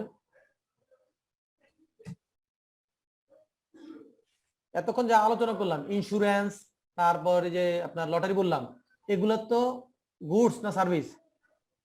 সার্ভিস। সার্ভিস। তো সার্ভিসের ক্ষেত্রে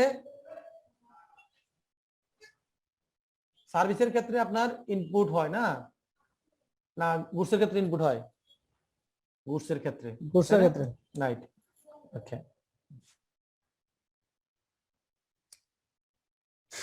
এখন মনে করেন কোনো কারণে আপনার ভ্যাটের রেট চেঞ্জ হলো, যেমন আপনি টার্নওভার থেকে কোথায় আসলেন, ভ্যাটের রেট, তাহলে আপনার ভ্যাটের রেট চেঞ্জ হলো না? জি। যদি বেড়ে যায় তাহলে ইনক্রিজিং অ্যাডজাস্টমেন্ট, আর যদি কমে যায় সেক্ষেত্রে কি হবে? Decreasing adjustment. আপনি যদি কারো কাছ থেকে অ্যাড সোর্সে ভ্যাট কেটে রাখেন তাহলে তখন কি হবে?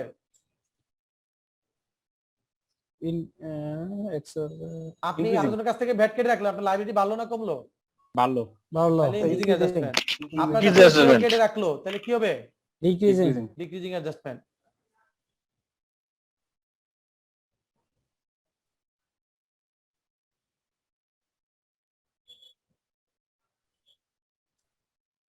আর এই যে বিডিএস আপনার কাছ থেকে কেউ কেটে রাখছে, সেক্ষেত্রে আপনি ওইটা ডিক্রিজিং অ্যাডজাস্টমেন্ট কত দিনের মধ্যে নিতে হবে? 6 মাস। Within No. সেই পিরিয়ড অথবা তার পরের পিরিয়ড। 6 ছিল আগে, এখন সবুজ কালার করা, তার মানে এই বছর চেঞ্জেস চলে আসছে। 2 মাস। নেক্সট ওই যে কর মেয়াদে কাটলো সেই কর মেয়াদ এবং তার পরবর্তী কর মেয়াদে কি করতে হবে? নেক্সট অ্যাডজাস্ট করতে হবে। অ্যাডজাস্ট করতে হবে। এটা 6 মান্থ না, এটা চেঞ্জ হয়ে গেছে। এবং সেটার জন্য আপনার কি লাগবে? ট্রেজারি চালান লাগবে না মূসক 6.6 লাগবে? কোনটা লাগবে? 6.6 লাগবে।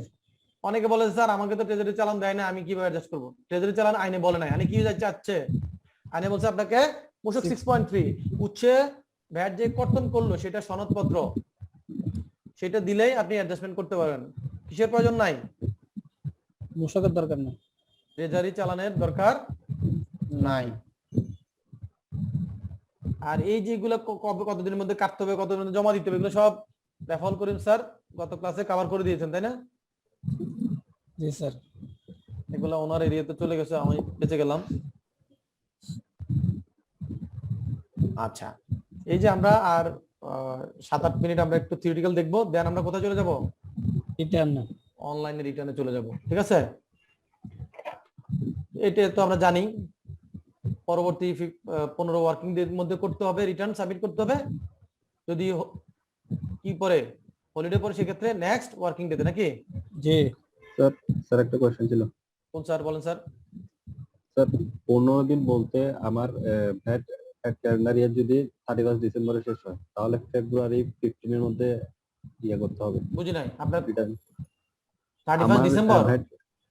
জি 31 জানুয়ারিতে শেষ হয়। হ্যাঁ হ্যাঁ, তাহলে কি ফেব্রুয়ারি 15 তারিখের মধ্যে? ফেব্রুয়ারি 15 তারিখ।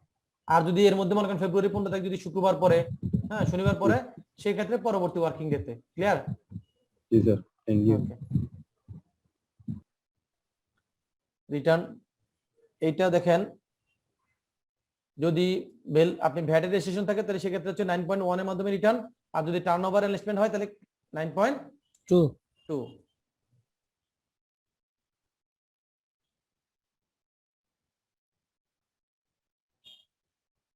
রিটার্ন কোথায় জমা দিতে হয়? যদি অনলাইনে দেই, ভ্যাট অনলাইনে, আর যদি ফিজিক্যালি দেই তাহলে কোথায়? আপনার যেই ডিভিশনাল অফিস আছে সেখানে জমা দিতে হয়, নাকি? জি। আর এছাড়া যদি কোনো এনবিআর থেকে কোনো প্লেস নির্ধারণ করে দেয় সেখানে, অথবা কোনো মেলা হয় সেখানে। আমাদের এই যে 15 তারিখের মধ্যে, যে 15 দিনের মধ্যে যে আমাকে রিটার্ন সাবমিট করার কথা, কোনো কারণে যদি আমি ওই টাইমলি রিটার্ন সাবমিট না করতে পারি তাহলে এটা কি রেগুলার রিটার্ন হয়ে যাবে না লেট রিটার্ন হয়ে যাবে? Late return. Okay, late return হয়ে গেল, মনে করেন 15 তারিখ পার হয়ে গেল, আমি চাইলে কি রিটার্ন সাবমিট করতে পারবো? না স্যার, 7 দিন আগে নোটিশ দিতে হবে। আমি রিটার্ন সাবমিট করতে গেলে বলবো যে সরি, এটা কি করতে হবে? 9.3 লাগবে, নাকি?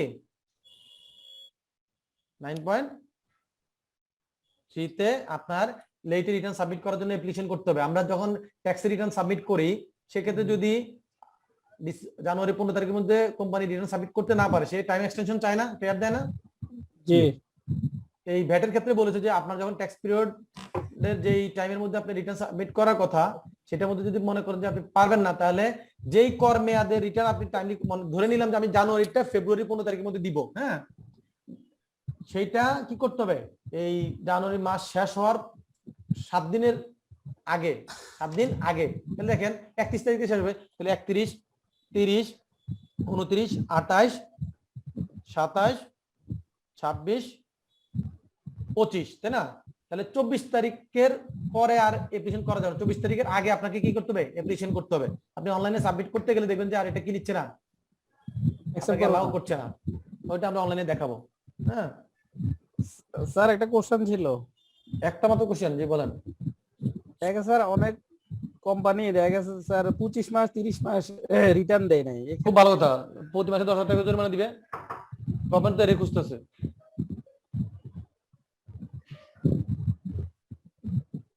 স্যার একটা কোশ্চেন ছিল। কি যে জায়গা আছে এটা না অন্য কোনো কোশ্চেন? যে জায়গা আছে না স্যার, অন্য কোনো কোশ্চেন। অন্যটা পরে। এটাই, না স্যার, এটা নিয়ে। জি স্যার। হ্যাঁ বলেন। জি স্যার, অনেকগুলো কোম্পানিতে দেখা যায় যে শেষের দিকে রিটার্ন দিতে গিয়ে শেষ 2 দিন রিটার্ন দিতে পারতেছে না, অনলাইনে খুব ভালো কাজ প্রবলেম করতেছে। করতেছে। তো ওই ক্ষেত্রে স্যার কি করতে হবে? ওই ক্ষেত্রে দুইটা বুদ্ধি করা যাবে। কটা বুদ্ধি? দুইটা। একটা হলো যে করতে পারতেছেন না, জরিমানা দিবেন। আর একটা হলো বুদ্ধি করে হার্ড কপি প্রিন্ট করে সাইন করে জমা দিলেন, তাহলে জরিমানাতে বেঁচে গেলেন, পরে এটা তো অনলাইনে সাবমিট করে দিলেন। সফটওয়্যারের কারণে প্রবলেম হয়, তো ওইটা জরিমানা কোম্পানি ইয়ার করতে চাইবে।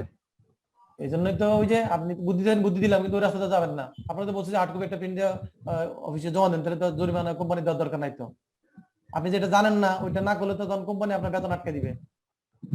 জি স্যার। বুদ্ধি চাইলে বুদ্ধি দিব, বুদ্ধি নিতে হবে, তাই না? যে বুদ্ধি দিবেন না, সুবিধা নিয়ন্ত্রণ হবে না। তো তাহলে আপনি অ্যাপ্লিকেশন করলে কতদিন আপনাকে সে অ্যালাউ করবে? 1 মাস, তাই না? 1 মাসের জন্য আপনাকে অ্যালাউ করবে, কিন্তু সেক্ষেত্রে কি হবে না, ফাইনটা হবে না, ওই যে ডিলে রিটার্নের ফাইনটা। কিন্তু ওই ভ্যাট যে 1 মাস আগে জমা দেওয়ার কথা, দেরি হলো, ওইটার ইন্টারেস্টটা কিন্তু দিতে হবে। কি করতে হবে? ইন্টারেস্ট 1% দিতে হবে। দিতে হবে, যা যা থাকে তা দিতে হবে। আপনি অ্যাপ্লিকেশন করছেন টাইমলি, কিন্তু কমিশনার আপনাকে কি করে নাই, অনলাইনে অ্যাকসেপ্টেন্স দেয় না যে আপনার এটা গ্র্যান্টেড হলো। যদি 7 দিন পার হয়ে যায়, তাহলে ধরে নিতে হবে কি এটা কি হয়েছে, অ্যাকসেপ্ট হয়েছে। অ্যাকসেপ্ট হয়েছে। ক্লিয়ার? জি। তাহলে আমরা একটা হলো রেগুলার রিটার্ন, যেটা আমরা পরবর্তী ট্যাক্স পিরিয়ডে, মানে ট্যাক্স পিরিয়ড শেষ হওয়ার পরবর্তী 15 দিনের মধ্যে যেটা দেই, এটা বলে রেগুলার রিটার্ন। এটা কি বলে? রেগুলার, অরিজিনাল অথবা মেইন রিটার্ন, যাই বলি। ঠিক আছে, নাম্বার 1। নাম্বার 2 হলো এই যে আমি অনলাইনে লেটে অ্যাপ্লিকেশন করলাম 9.3, পরে যখন 15 তারিখ পার হওয়ার পরে আমি রিটার্ন সাবমিট করতে, সেটাকে কি বলবে? লেট রিটার্ন বলবে। কি বলবে? Late return. Late return. তাহলে দুটো রিটার্ন শিখলাম, টোটাল 4টা রিটার্ন আছে। আবার থার্ড রিটার্ন হচ্ছে অ্যামেন্ডমেন্ট রিটার্ন। তার মানে কি, আমি রিটার্ন সাবমিট করেছি কিন্তু কোথাও ভুল হয়েছে, কোথাও কি ভুল হয়েছে। ভুল হয়েছে, তাহলে সেটা কারেকশন করতে গেলে, ক্লারিক্যাল মিস্টেক বা ওমিশন যদি হয়, সেটা কারেকশন করতে গেলে আমাকে কি করতে হবে? এই যে এখানে বলা আছে 9.4 এর মাধ্যমে অ্যাপ্লিকেশন করতে হবে। তো অ্যাপ্লিকেশনের যখন আমরা অ্যাপ্রুভাল পাবো, পাইলে আমরা কি করতে পারবো? অ্যামেন্ডমেন্ট রিটার্ন সাবমিট করতে পারবো। দেন অ্যামেন্ডমেন্ট রিটার্ন সাবমিট করবো কিসে? যত রিটার্ন সাবমিট করবো সবগুলো কিন্তু 9.1 এ। কোথায়? অ্যাপ্লিকেশন হচ্ছে 9.3 তে লেটের জন্য, আর অ্যামেন্ডমেন্টের জন্য 9.4, কিন্তু রিটার্ন অলওয়েজ 9.1। ওই তখন কি হবে, আপনাকে যখন পারমিশনটা দিবে, আপনি রিটার্নে ঢুকলে তখন দেখবেন ডান পাশে অ্যামেন্ড শব্দটা থাকবে। তখন অ্যামেন্ডটা ক্লিক করলে আপনি তখন আপনার 9.1টা ওপেন হয়ে যাবে, তখন এটা আপনি কারেকশন করার সুযোগ থাকবে। তখন সাবমিট করে দিলেন, দেন আগের যে রিটার্ন ছিল ওটা কি আর থাকবে? ওটা এডিট হয়ে গেল না এখন? তাহলে এখন এটা রিভাইজ হয়ে গেল। কি হয়ে গেল? রিভাইজ। তাহলে পুরনটা চলে যাবে, এখন নতুনটাই আপডেট হিসেবে থেকে যাবে। ক্লিয়ার? আর এই যে আমার মন চাইলে, যেদিন মন চাইবে ওই দিনে কি যত মরার আগ পর্যন্ত কি রিটার্নে অ্যামেন্ডমেন্ট করতে পারবো? জি না। জি না। এটা হচ্ছে যেই কর্মের তার পরবর্তী 4 বছর পর্যন্ত। কত বছর পর্যন্ত? 4 বছর, within 4 year. Right, within 4 years from the কি, এটা কোন ডেট থেকে হিসাব করতে হবে? যেই ট্যাক্স পিরিয়ড, সেই ট্যাক্স পিরিয়ডের ক্লোজিং ডেট থেকে। ঠিক আছে? এখন মনে করেন যদি এরকম হয় যে ভ্যাট অফিস থেকে আপনার চিঠি দিচ্ছে, আপনার অফিসে আইসা কাগজপত্র নাড়াচাড়া শুরু করছে, তখন আপনার মনে বুঝছেন যে বাবা আমি তো একটা ভুল করছি, ঘটনা ঘটাইছি, এখন আবার আমি অ্যামেন্ডমেন্ট রিটার্ন দেই, তখন আর সুযোগ থাকবে না। না। আপনি যদি স্বেচ্ছায় দেন সেটাকে বলে অ্যামেন্ডমেন্ট, আর যদি ভ্যাট অফিস থেকে আপনাকে ডেকে নিয়ে তলব করে হয় বা তারা ফাইন্ড আউট করার পর হয়, তখন সেটা অন্য লাইনে যাবে নাকি? জি স্যার। ওকে।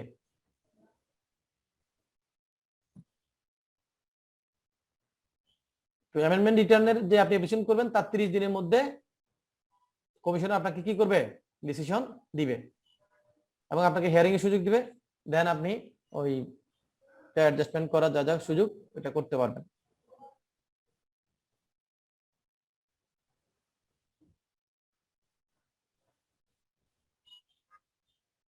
এই যে 3টে গেল। এবার চতুর্থ ভ্যাট রিটার্নের ক্যাটাগরি হচ্ছে complete, additional or alternative return. 1 থেকে 3 পর্যন্ত যেটা ছিল, 3টা ছিল আপনার এন্ডে, সবগুলো রিটার্ন আপনি দিচ্ছেন, আপনার ইচ্ছায় দিচ্ছেন।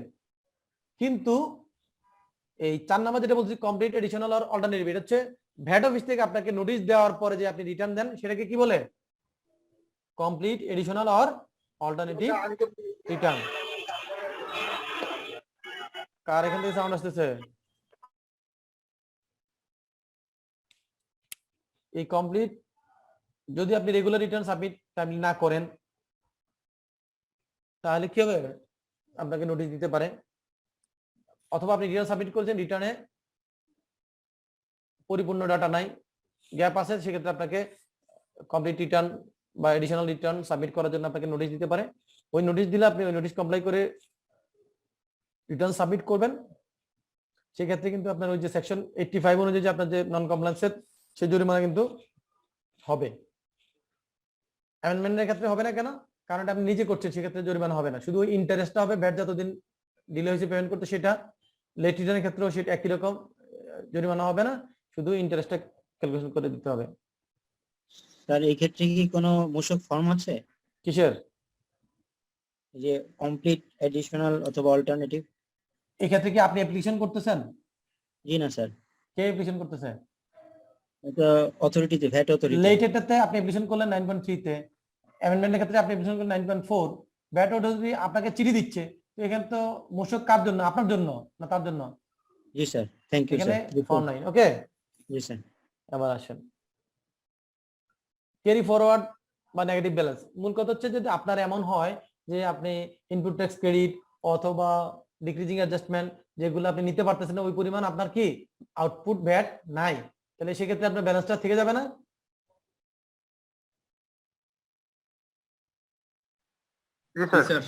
তো সেটা বলছে যে 6 মাস পর্যন্ত এভাবে ক্যারি ফরওয়ার্ড করতে হবে। দেন যদি আপনার এই যে ব্যালেন্সটা থাকবে সেটা যদি 50,000 টাকার উপরে হয় তাহলে আপনি কি ক্যাশ রিফান্ডের জন্য অ্যাপ্লিকেশন করতে পারবেন। কিন্তু যদি 50,000 টাকার নিচে হয় তাহলে এটাকে মরার আগ পর্যন্ত ক্যারি ফরওয়ার্ড করতে হবে। ঠিক আছে?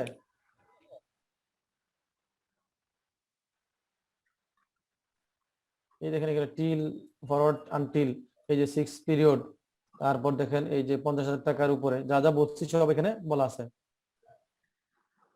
আপনি অ্যাপ্লিকেশন করলে, ক্যাশ অ্যাপ্লিকেশন করলে তখন আপনাকে 3 মাসের মধ্যে সে কি করবে? রিফান্ড করে দিবে। হ্যাঁ বলেন স্যার। একটা এক্সেপশন ছিল না যে ওই যে রিয়েল এস্টেট কোম্পানি যারা বিল্ডিং বানায় তাদের জন্য তারা কখনোই রিফান্ড নিতে পারবে না? সামনে আছে, সামনে আছে।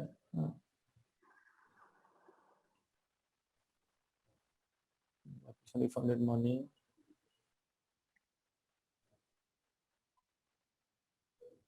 রিয়েল এস্টেটের জন্য আলাদা বলা আছে। রিয়েল এস্টেট কোম্পানি কি করতে পারে না, ওইটা ওরা অ্যাডজাস্টমেন্ট করতে পারে না, ক্যারি ফরওয়ার্ড করতে, মানে রিফান্ড, ক্যাশ রিফান্ড পারবে না তারা। আজীবন কি করতে হবে? ক্যারি ফরওয়ার্ড করতে হবে। ক্যারি ফরওয়ার্ড করতে হবে। কারণ যে লোক মনে করেন ব্যবসা বন্ধ করে, তার ক্ষেত্রে কি হবে? সে রিফান্ডের জন্য অ্যাপ্লাই করতে হবে, তাই না? ঝামেলা আছে না?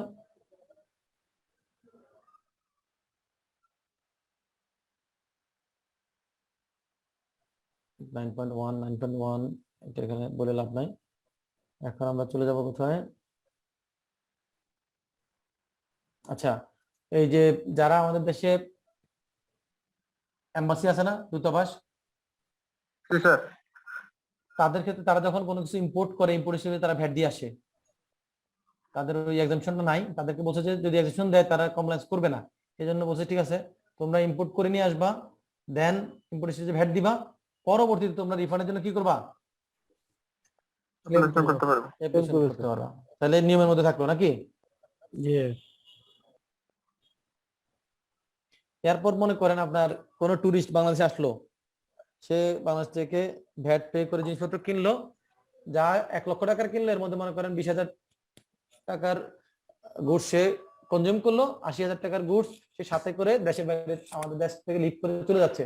সেই যে 80,000 টাকা গুডস তার সাথে নিয়ে যাচ্ছে, এটা কি বাংলাদেশের মধ্যে কনজাম্পশন হবে? না স্যার, সেটার উপর কি ভ্যাট হবে? স্যার সেটা রিফান্ড নিতে পারবে, ভ্যাট হবে কিন্তু রিফান্ড নিতে পারবে। সে তখন এটা কি করতে হবে? সে তখন ওই যে এয়ারপোর্টের যে ডিউটি ফ্রি শপ থাকে না, সেখানে সে যায় ওই রিফান্ডের জন্য ক্লেম করবে, ওখান থেকে টাকাটা নিয়ে চলে যাবে, তাই না? Yes, sir. এই যে এখানে সেকশন 56 রুল 56 বলা আছে। তবে সেক্ষেত্রে সেটা কি করতে হবে? কমপক্ষে 5,000 টাকার উপর হইতে হবে, তাই না? ভ্যাট ব্যতীত ইনভয়েস ভ্যালু, তার মানে ভ্যালু সাপ্লাইটা কত হইতে হবে? কমপক্ষে 5,000। 5,000 টাকা করতে ভ্যাট না, কিন্তু এটা হচ্ছে value of supply, VAT amount না, এটা হলো ভ্যালু অফ সাপ্লাইয়ের অ্যামাউন্টটা। বললাম সাপ্লাই। এই দেখেন 10.2 তে সে অ্যাপ্লিকেশন করবে, এই সব কথাবার্তা, এগুলো তো আমাদের রেগুলার লাগে না নাকি? ওকে, ব্যাপার আমাদের নেক্সট ক্লাসে। তাহলে আমাদের থিওরিটিক্যাল পার্টটুকু শেষ। এখন আমরা কি করব? ম্যাথ করব। স্যার একটা প্রশ্ন ছিল। প্রশ্ন করেন, প্রশ্ন করতে কোনো সমস্যা নেই। স্যার 6.6 এর সাথে কি চালান দিতে হবে? 6.6 এর সাথে কি হ্যাঁ কি দিতে হবে? চালান? হ্যাঁ, কাকে দিতে হবে? মানে সার্কেলে জমা দিতে হবে এবং অনুলিপি কি? সার্কুলেটটা ঠিক আছে, সার্কুলেটটা বলা আছে, সেটা বিডিএস এর গত ক্লাসে তো আপনাদেরকে আলোচনা করেছে। হ্যাঁ স্যার, সেইটার কথা বলছিলাম যে সেক্ষেত্রে তো চালান জমা না দিয়ে তো আমি 6.6 দিতে পারছি না। সেটা অন্য জায়গায়, আমরা তো আলোচনা করতেছি ডিক্রিজিং অ্যাডজাস্টমেন্ট। ডিক্রিজিং অ্যাডজাস্টমেন্ট কে নিবে? যে অ্যাড সোর্সে যার কাছে আপনার কাছ থেকে মনে করেন ভ্যাট কেটে রাখলো, আপনি ডিক্রিজিং অ্যাডজাস্টমেন্ট নেবেন, আপনি সেক্ষেত্রে ডকুমেন্ট কি প্রোভাইড করবেন? সেখানে আপনি 6.6 দিবেন। সে কি কমপ্লাই করছে না করছে, না করেও যদি করে থাকে সেটা আপনার দেখার বিষয় না। কি বুঝতে পারছি?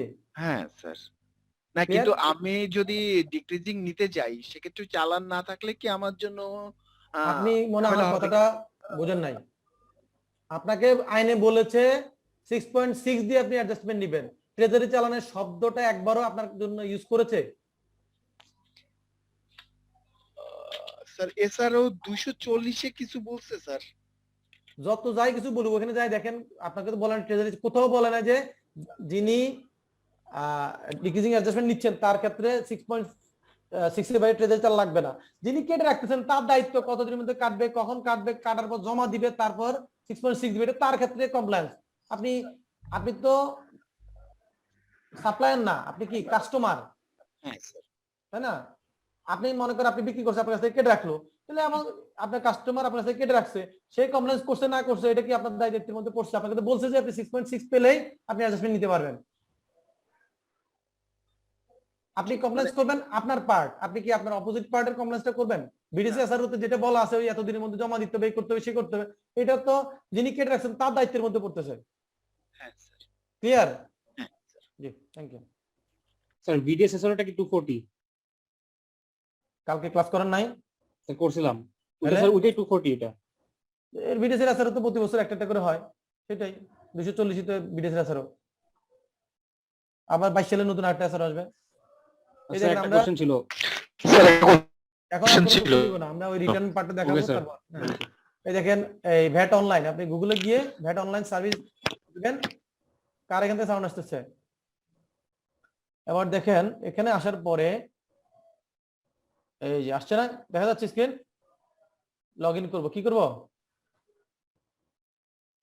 লগইন করব। লগইন করতে গেলে কি লাগবে? লগইন করতে গেলে কি লাগবে? User name password. User name হচ্ছে মোবাইল নাম্বার নাকি? জি, যে নাম্বার দিয়ে রেজিস্ট্রেশন নেওয়া হয়েছিল অনলাইনে নাকি? অ্যাকাউন্ট ক্রিয়েট করা হয়েছিল। পাসওয়ার্ড কি? পাসওয়ার্ড তো কিছু ভুলে।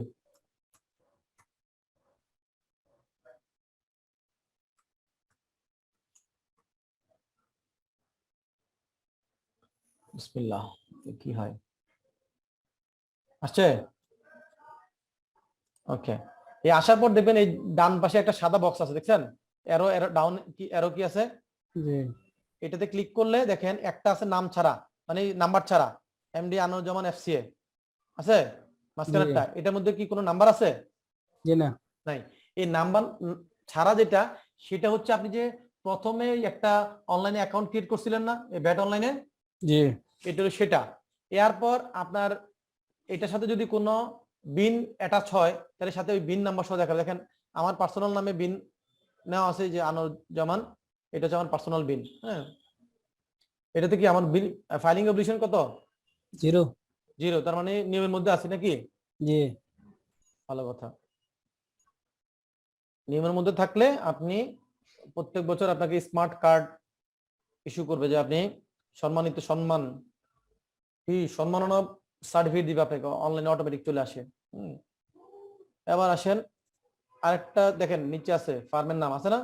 জি স্যার। ক্লিক করলাম, অবলিগেশন কটা বাকি? 30টা। 30টা। অবস্থা ভালো না খারাপ? খারাপ। ভয়ানক খারাপ। যাই হোক, এলো। এখন আমরা এই ফাইলিং অবলিগেশনে ক্লিক করলাম। যদি এই মাসের 15 তারিখের আগে হইতো তাহলে আমার রিটার্নটা ঢুকেই দেখাতে পারতাম রেগুলারটা, ঠিক আছে? যেহেতু 15 তারিখ পার হয়ে গেছে, রিটার্ন সাবমিট করে ফেলছি, এখন আর সুযোগ নাই আছে? জি না। জি না। ওকে, সুযোগ একটা আছে, এটা দেখাবো। দেখেন এই যে 9.1, আমি এখানে গেলাম, ক্লিক করলাম, আসতেছে? জি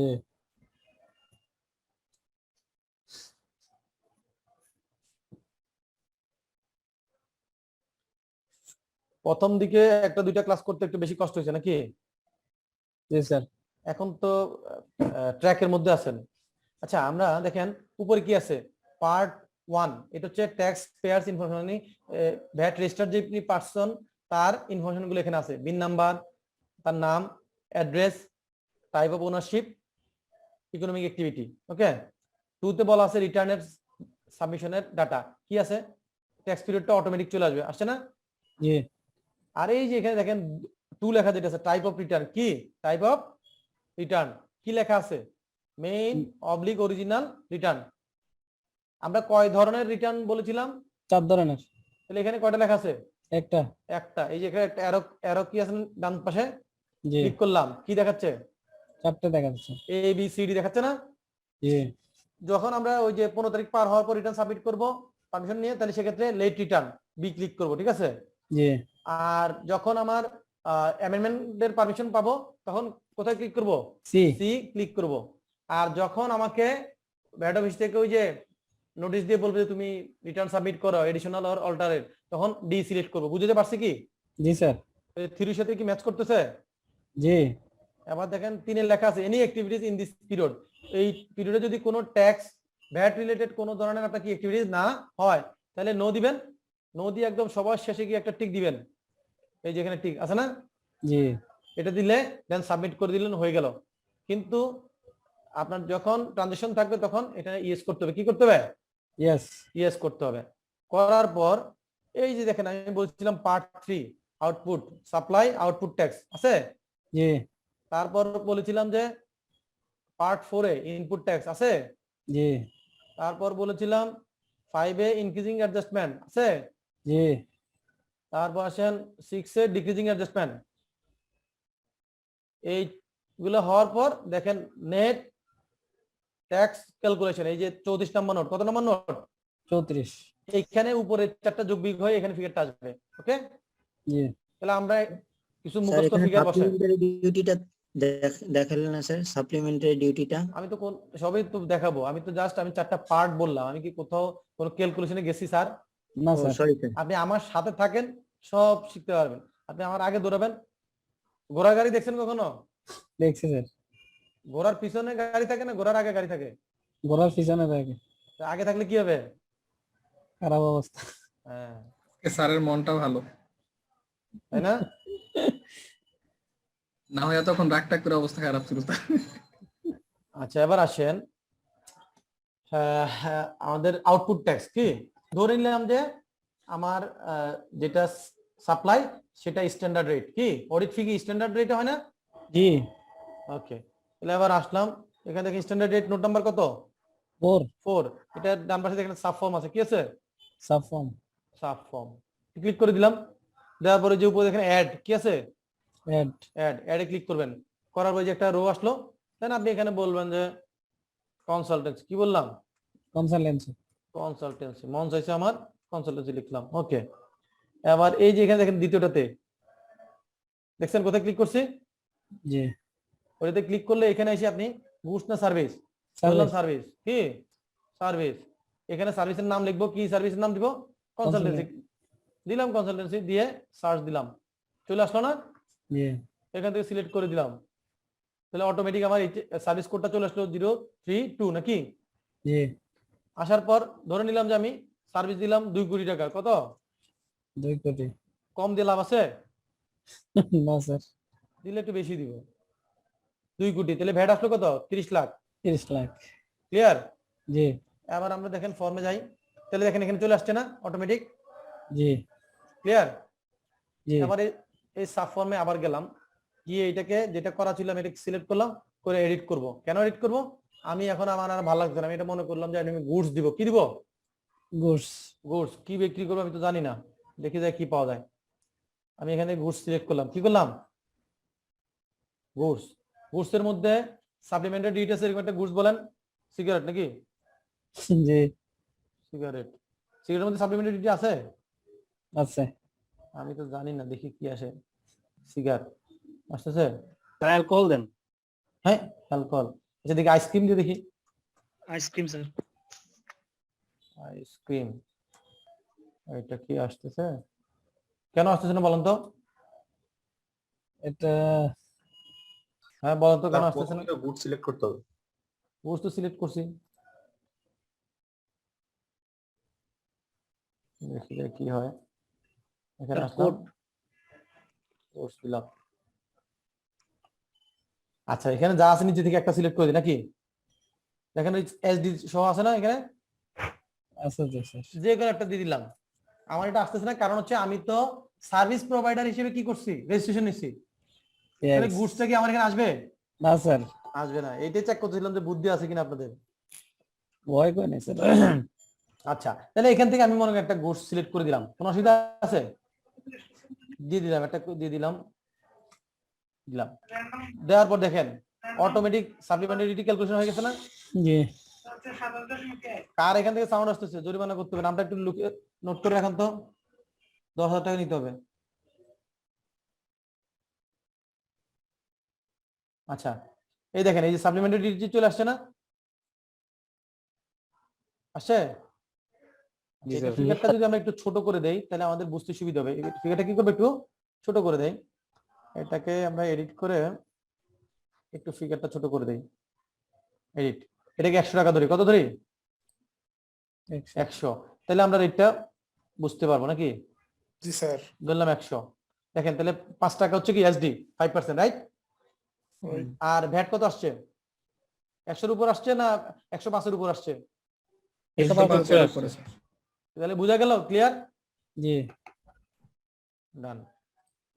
তারপর আসে এরকম, এখানে যদি আপনার এক্সাম্পটেড গুডস হয় তাহলে 3 নম্বর নোটে সাবফর্ম ফিল আপ করবেন, যদি ওই অ্যালকোহল এবং তামাক জাতীয় পণ্য হয় তাহলে নোট নাম্বার কত 5, তাহলে আমি যেহেতু নোট নাম্বার 5 এর আন্ডারে ওই সময় ওপেন করি নাই, তাহলে ওইখানে গেলে কি অ্যালকোহলটা পাবো,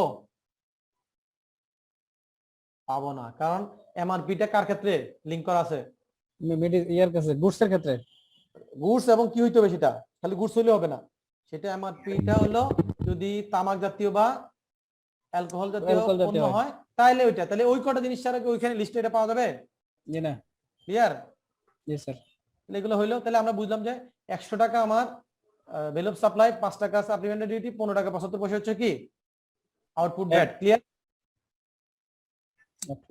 এবার ধরলাম যে আমি ইনপুট ট্যাক্স ক্রেডিট নিব, স্ট্যান্ডার্ড রেটে ধরলাম, আসলো,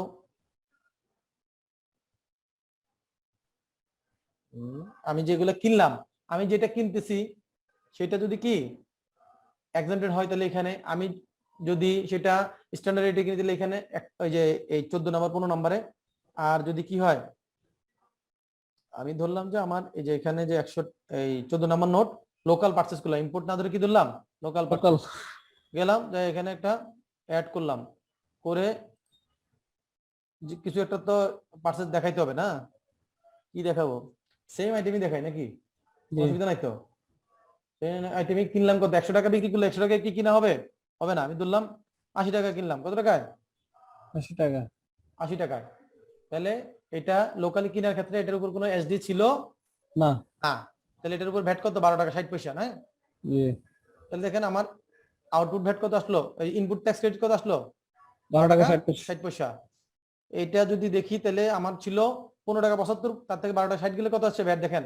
3 টাকা 3 টাকা 15। তাহলে অ্যাডজাস্টমেন্ট হয়ে গেল না? জি। হয়ে গেল। এবার আসেন ইনক্রিজিং অ্যাডজাস্টমেন্ট। ইনক্রিজিং অ্যাডজাস্টমেন্টে 4টা নোট থাকে। কয়টা নোট থাকে? 4টা। 4টা। প্রথম নোটটা হচ্ছে আপনি যদি কারো কাছ থেকে ভ্যাট কেটে রাখেন তাহলে এখানে দেখাবেন 24 নম্বর নোটে, ঠিক আছে? সাব ফর্মে যান, তাহলে কি দেখায় দেখেন, সাপ্লায়ারের নাম, আপনাকে যিনি সাপ্লাই করছে তার নাম, বিন নাম্বার, অ্যাড্রেস, কত টাকা পারচেজ করেছেন, কত টাকা ভ্যাট কেটে রাখছেন, আপনার 6.3 নাম্বারটা, তারপরে কোন ডেটে চালান করেছিলেন ভ্যাট, ওই বিডিএস এর সার্টিফিকেটটা, দেন হচ্ছে কি ভ্যাট ডিডাকশন সার্টিফিকেট ডেট, এবং কোন কোডে জমা দিয়েছেন, কোন ব্যাংকের ইয়েতে, এই ডিটেলস গুলো এখানে দিবেন, ঠিক আছে? জি। এখানে যখন আমরা একটা ফিগার দিব তখন এটা সাবফর্ম আসবে। আমি সাবফর্মটা ফিল আপ করতে সময় লাগবে জন্য ওখানে যাই নাই।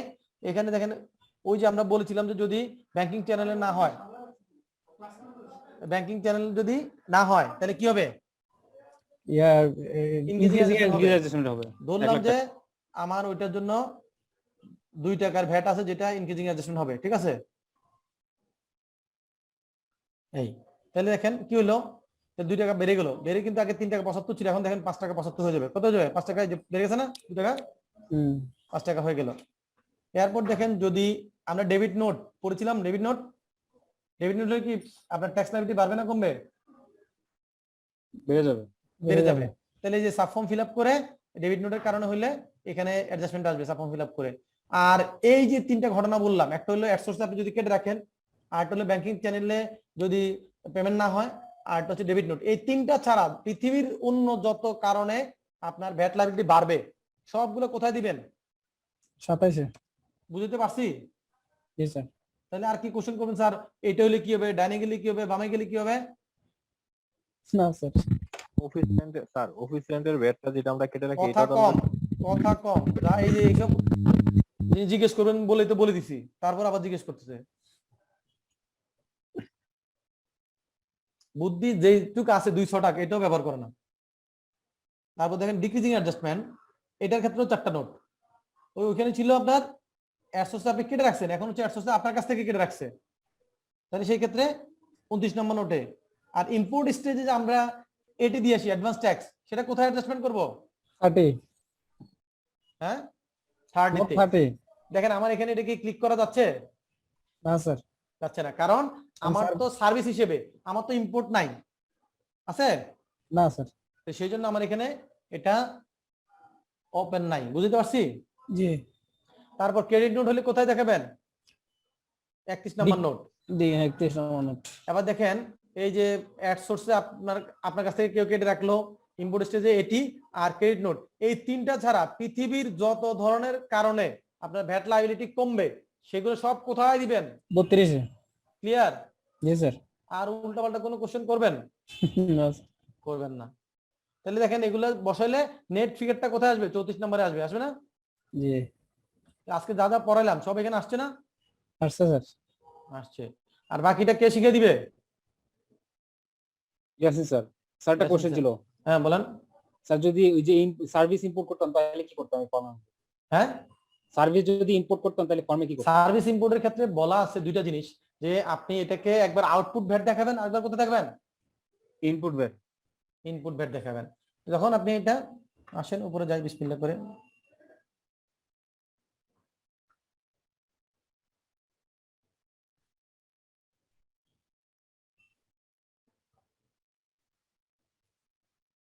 তখন আপনার যে পারচেসটা, হ্যাঁ এটাকে তখন আপনার সাপ্লাই হিসেবে কনসিডার করতে হবে। কি করতে হবে? সাপ্লাই। তাহলে সাপ্লাই হিসেবে কনসিডার করলে এটা যদি স্ট্যান্ডার্ড রেট হয় তাহলে নোট নাম্বার কত? 4 নাম্বার নোটে। আর যদি আপনি মনে করেন রিডিউস রেটে হয়, স্পেসিফিক রেটে হয়, তাহলে এই যে আদার দেন স্ট্যান্ডার্ড রেট 7 নম্বরে, স্পেসিফিক ভ্যাট হলে কোথায় 6 নম্বরে। নম্বরে এরকম ওই নোটে গিয়ে আপনি এটাকে অ্যাড করে দিবেন সাব ফর্ম ফিল আপ করে, ঠিক আছে? জি এটা দিলে আউটপুট ভ্যাটে চলে আসবে। দেন আপনার এখানে আইসা ও সেম যে রেটের যে নোট নাম্বারে স্ট্যান্ডার্ড রেট কোথায় আছে এখানে 14 নাম্বার, যদি ইম্পোর্ট করেন এই যে 15 নাম্বার নোটে, আর যদি রিডিউস রেট হয় তাহলে এখানে দেখেন 17 আছে, 20 আছে, এরকম যেখানে অ্যাপ্লিকেবল সেটাতে সাব ফর্ম ফিল আপ করলে একবার লাইব্রেরিতে আসলো, একবার অ্যাডজাস্টমেন্ট হইলো, তাহলে আপনার কি হলো ইমপ্যাক্টটা ডান। বুঝতে পারছি? জি স্যার। স্যার এরপরে দেখে, এরপরে আপনি যেটা করবেন। স্যার একটা কোশ্চেন ছিল। জি বলেন। স্যার কারো যদি স্যার সেলসটা যদি ভ্যাট এক্সামটেড থাকে তাহলে কোন ফর্মটা ইউজ করবে? মানে সাব ফর্ম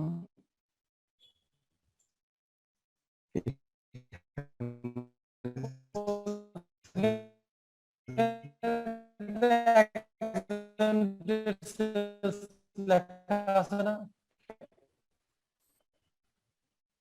21, 20, 21 স্যার।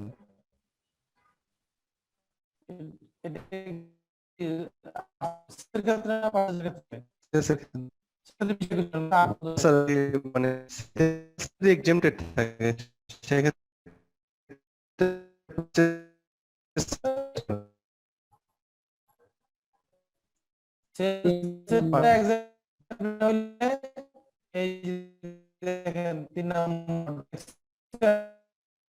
এই যে 9.1 জন আমরা ইয়ে করতে যাই বা ট্যাক্স ক্রেডিট যখন আমরা ক্লেম করতে চাই, যেমন উপকরণ বা উৎপাদ কর, উপকরণ কর, রেয়াত কর, এই তিনটে জিনিস স্যার আসলে কনফিউশন লাগে স্যার।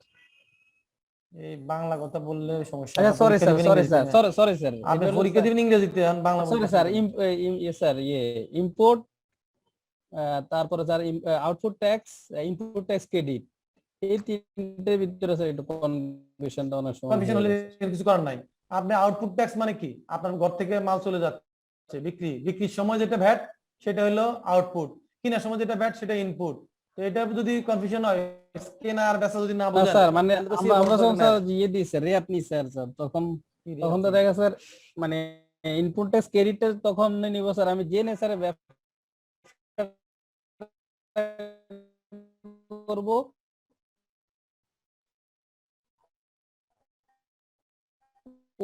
ওই স্ট্যান্ডার্ড ওইটার তো পাবো স্যার নাকি?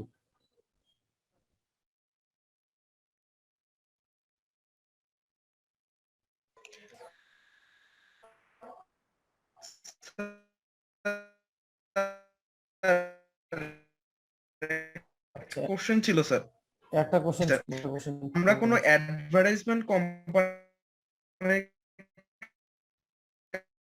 কাছ থেকে সার্ভিস নিলে আমরা যেহেতু আমরা তার কাছ থেকে ভ্যাটটা কেটে ইনভেস্ট দেখাই, সেক্ষেত্রে আরেকটা নতুন ইয়া ছিল যে তারা যদি ভ্যাট কমিশন সাইন করে দেয় আর কি সত্যায়িত করে দেয়, তাহলে সেক্ষেত্রে আমরা ভ্যাট কি ভ্যাটটা আমরা কোথায় দেখাবো? মূসক 9.3 অ্যাপ্লিকেশন ফর লেট ফাইলিং। জি স্যার। দিলাম, ক্লিক করে দিলাম, ওকে। কি আসছে? 9.3 আসছে। আসছে? জি। করার পর এই আসছে না, দেখে তো খুব খুশি, তাই না? দেখেন এখানে আমি ট্যাক্স মান, কোন মাস সেটা? জানুয়ারি মাসের রিটার্ন, রাইট? কোন বছর? 2022 সাল। ওকে, কবে সাবমিট করব? সাপোজ আমি কত তারিখে সাবমিট করবো বলেন? অলরেডি তো 26 তারিখ পার হয়ে গেছে না, তাহলে ধরলাম 28 তারিখে সাবমিট করবো নাকি 15 তারিখের পরে, অথবা আমি মার্চ মাসের ডেট দিলাম, কোনো অসুবিধা আছে? না। দিলাম মার্চ মাসে, দিয়ে দেখি না ঘটনা কি ঘটে। মার্চের 9 তারিখে কি কারণে?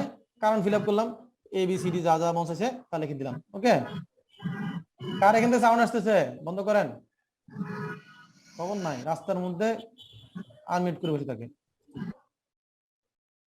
এরপর আমি এগুলা করলাম, এটা ক্লিক করলাম, এখন দেখেন চেক বাটন ক্লিক করলাম, কি করলাম? চেক বাটন ক্লিক করলে এরর আসছে। কি আসছে? এরর আসছে, যাকে আমি মিউট করেছি বারবার আনমিউট করে। এর নামটা একটু নোট করে রাখেন তো, সার্টিফিকেট আমি বন্ধ করে দিব। কি লেখা আছে দেখেন তো নোটিশটা? 7 days before. Your application must be submitted at least 7 days before the end of tax period. ঘটনা পাইছেন? এই লোকটা কে রে ভাই? আমি বারবার তাকে অফার সে দেবাশিস কে এটা?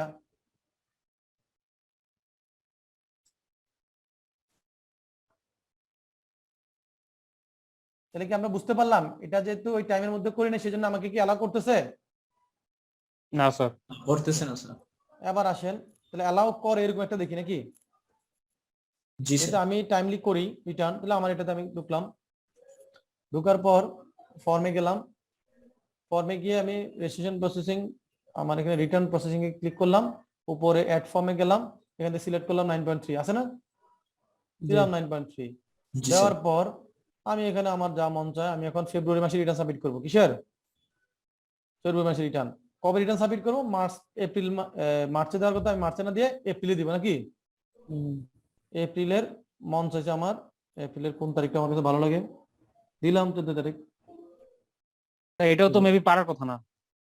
কথা কম, দেখেন খালি পটর পটর পটর পটর। স্যার এর রাগানো যাবে না। আমাকে ডিস্টার্ব করলে আপনার লস, আমি যা যা শিখাবো ওই অংশ থেকে আপনার কমে যাবে। স্যার কারণ আমি আজকে আমাদের আপনাকে- কপাল ভালো যে আপনি আপনার এখন পর্যন্ত রাগেন না, আজকে মনটা ভালো স্যার। এবার দিব কি চেক বাটন। এখন কি কোনো এরর আছে? আছে আছে। কেন এরর আছে? ঘটনা কি হয়েছে? চেক এটা আছে ফেব্রুয়ারি মাসেরটা। স্যার ফেব্রুয়ারি 28 তারিখ তো, 28 তারিখ তো স্যার, আপনি তো এর জন্য 7 দিন কভার 7 করতে দিন লাগবে তো। হায় হায় হায়, তাহলে মার্চে যাই। রাস্তা তো আছে না? আছে স্যার। রাস্তা তো 2 নম্বরে বুদ্ধির তো অভাব নাই। রাস্তা তো একটা বাইর করতে হবে, যেহেতু আমরা ক্লাস, তাহলে মার্চেরটা দিব আমরা এপ্রিলে দেওয়ার কথা, আমি এপ্রিলে না দিয়া এপ্রিল একদম শেষের দিকে বা মেতে দিলাম। কোথায় দিব?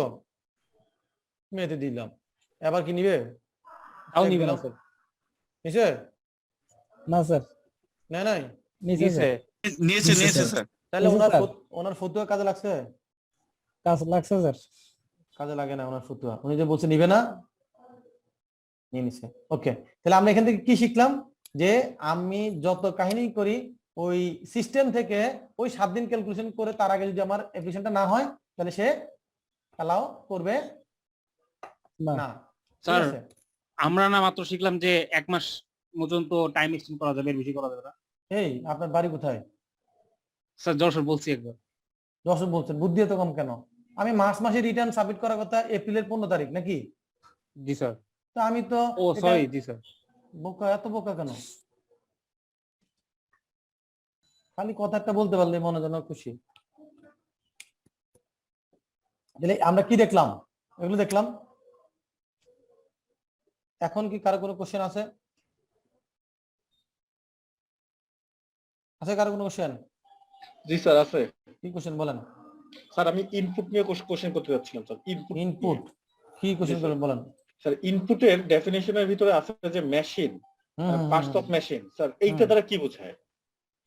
এটা দ্বারা বোঝায়, আপনি মনে করেন যদি ম্যানুফ্যাকচারার হন, সিম্পল বুঝেন, আপনি যখন ম্যানুফ্যাকচারার হন আপনি কি ইম্পোর্ট করলে মেশিনের স্কিল ইম্পোর্ট করলে আপনার জন্য কি ভ্যাট হয়? ম্যানুফ্যাকচারার তার ফ্যাক্টরির জন্য মেশিনের কিনলে না ব্যাট হবে না স্যার। ব্যাট হবে না। তাহলে কার ক্ষেত্রে ব্যাট হচ্ছে? যে হয়তো ট্রেডার, যদি আমি মেশিনারি বিজনেস করি, তাই না? তাহলে মেশিনারি লেক্সটা কেন? কারণ এমন যদি হয় যে ট্রেডার ইম্পোর্ট করতেছে মেশিনারি, কিন্তু সেটা কি করতেছে? বিক্রি করতেছে এবং স্ট্যান্ডার্ড রেটে বিক্রি করতেছে, তাহলে সে ইনপুট ট্যাক্স ক্রেডিট নিতে পারবে না? পারবে। বুঝতে পারছি?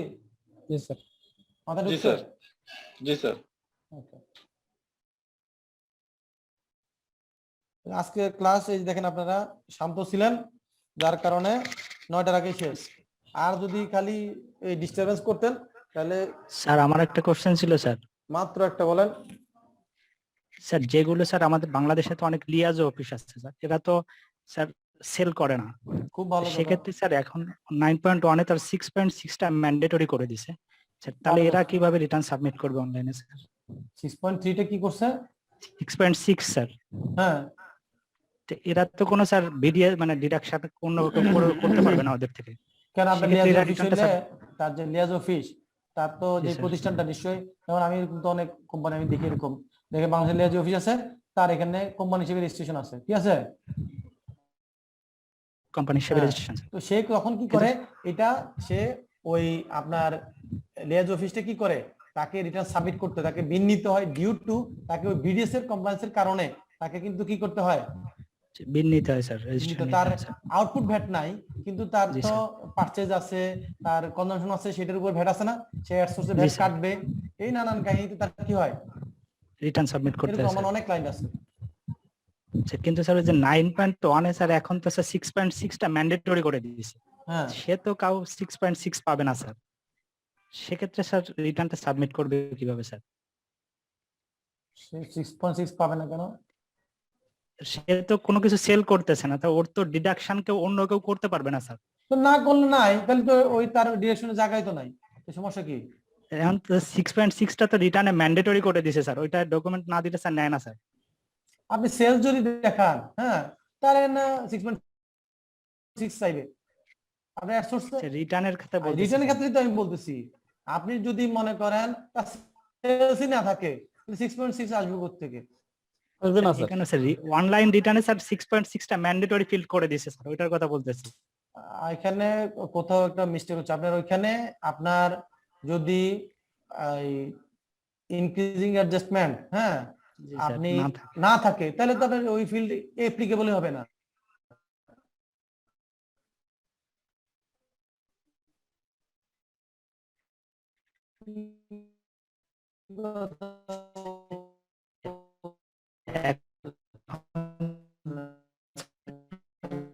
আমরা যখন ডিডাকশন দেখায় স্যার 24 এ যখন সাবমিট করি সোর্সে অ্যাড সোর্সে যেটা স্যার 20 ফিল আপ করলে স্যার ওখানে বলে কন্টাক্টমেন্ট 24 করি। আপনি যখন 24 এ দিচ্ছেন, আপনি তো দেখাচ্ছেন ইনক্রিজিং অ্যাডজাস্ট করতেছেন এখানে, তাই তো? জি স্যার। আর কারো কোনো কোশ্চেন আছে? স্যার একটা কোশ্চেন ছিল। জি স্যার আগে ছিল আমাদের আগে যে ভ্যাট অ্যাক্টে তখন নেগেটিভ অ্যাডজাস্টমেন্ট একটা ছিল স্যার 80%। আজকে আপনি যে 4টা হেডের কথা বললেন যেটা 80% নেগেটিভ ইনপুট ট্যাক্স রিবেট পাবে, এছাড়া কি আর কোনো কিছু আছে স্যার? বুঝি নাই।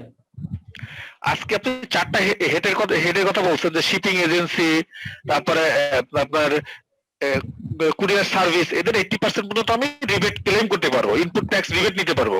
হ্যাঁ, এখন এই 4টা বাদে তো আর কিছু আছে স্যার? কি আছে? কি চাচ্ছেন? 80% রিবেট ক্লেম করতে পারবো, এরকম কোন আর কোনো কম্পোনেন্ট আছে কিনা? নাই, ওই যে আপনি এরকম হয়তো আমার কাছে যেটা জানতে যাচ্ছেন সেটা হলো যে ডিউটি ড্রব্যাকের ইস্যুসটা, হ্যাঁ, এটা হলো ইউটিলিটির উপর আপনার যারা এক্সপোর্ট করে তাদের ক্ষেত্রে ওই ডিউটি যেটা দিয়ে আসে সেখানে ওই আপনার রিবেট নিতে পারে, সেক্ষেত্রে তখন ওই ইউটিলিটির উপর তখন 80% ইয়ে করে, ঠিক আছে? ওইটা কাস্টমস অ্যাক্টের আওতায়, এটা হলো এক্সপোর্টারের ক্ষেত্রে। তারা ডিউটি ড্রব্যাক কাস্টমস অ্যাক্টে দেখবেন একটু, তাহলে বুঝতে পারবেন, ঠিক আছে? ওকে, থ্যাংক ইউ, সবাই ভালো থাকবেন। আসসালামু আলাইকুম। জি, আসসালামু আলাইকুম স্যার। আসসালামু আলাইকুম। Thank you sir.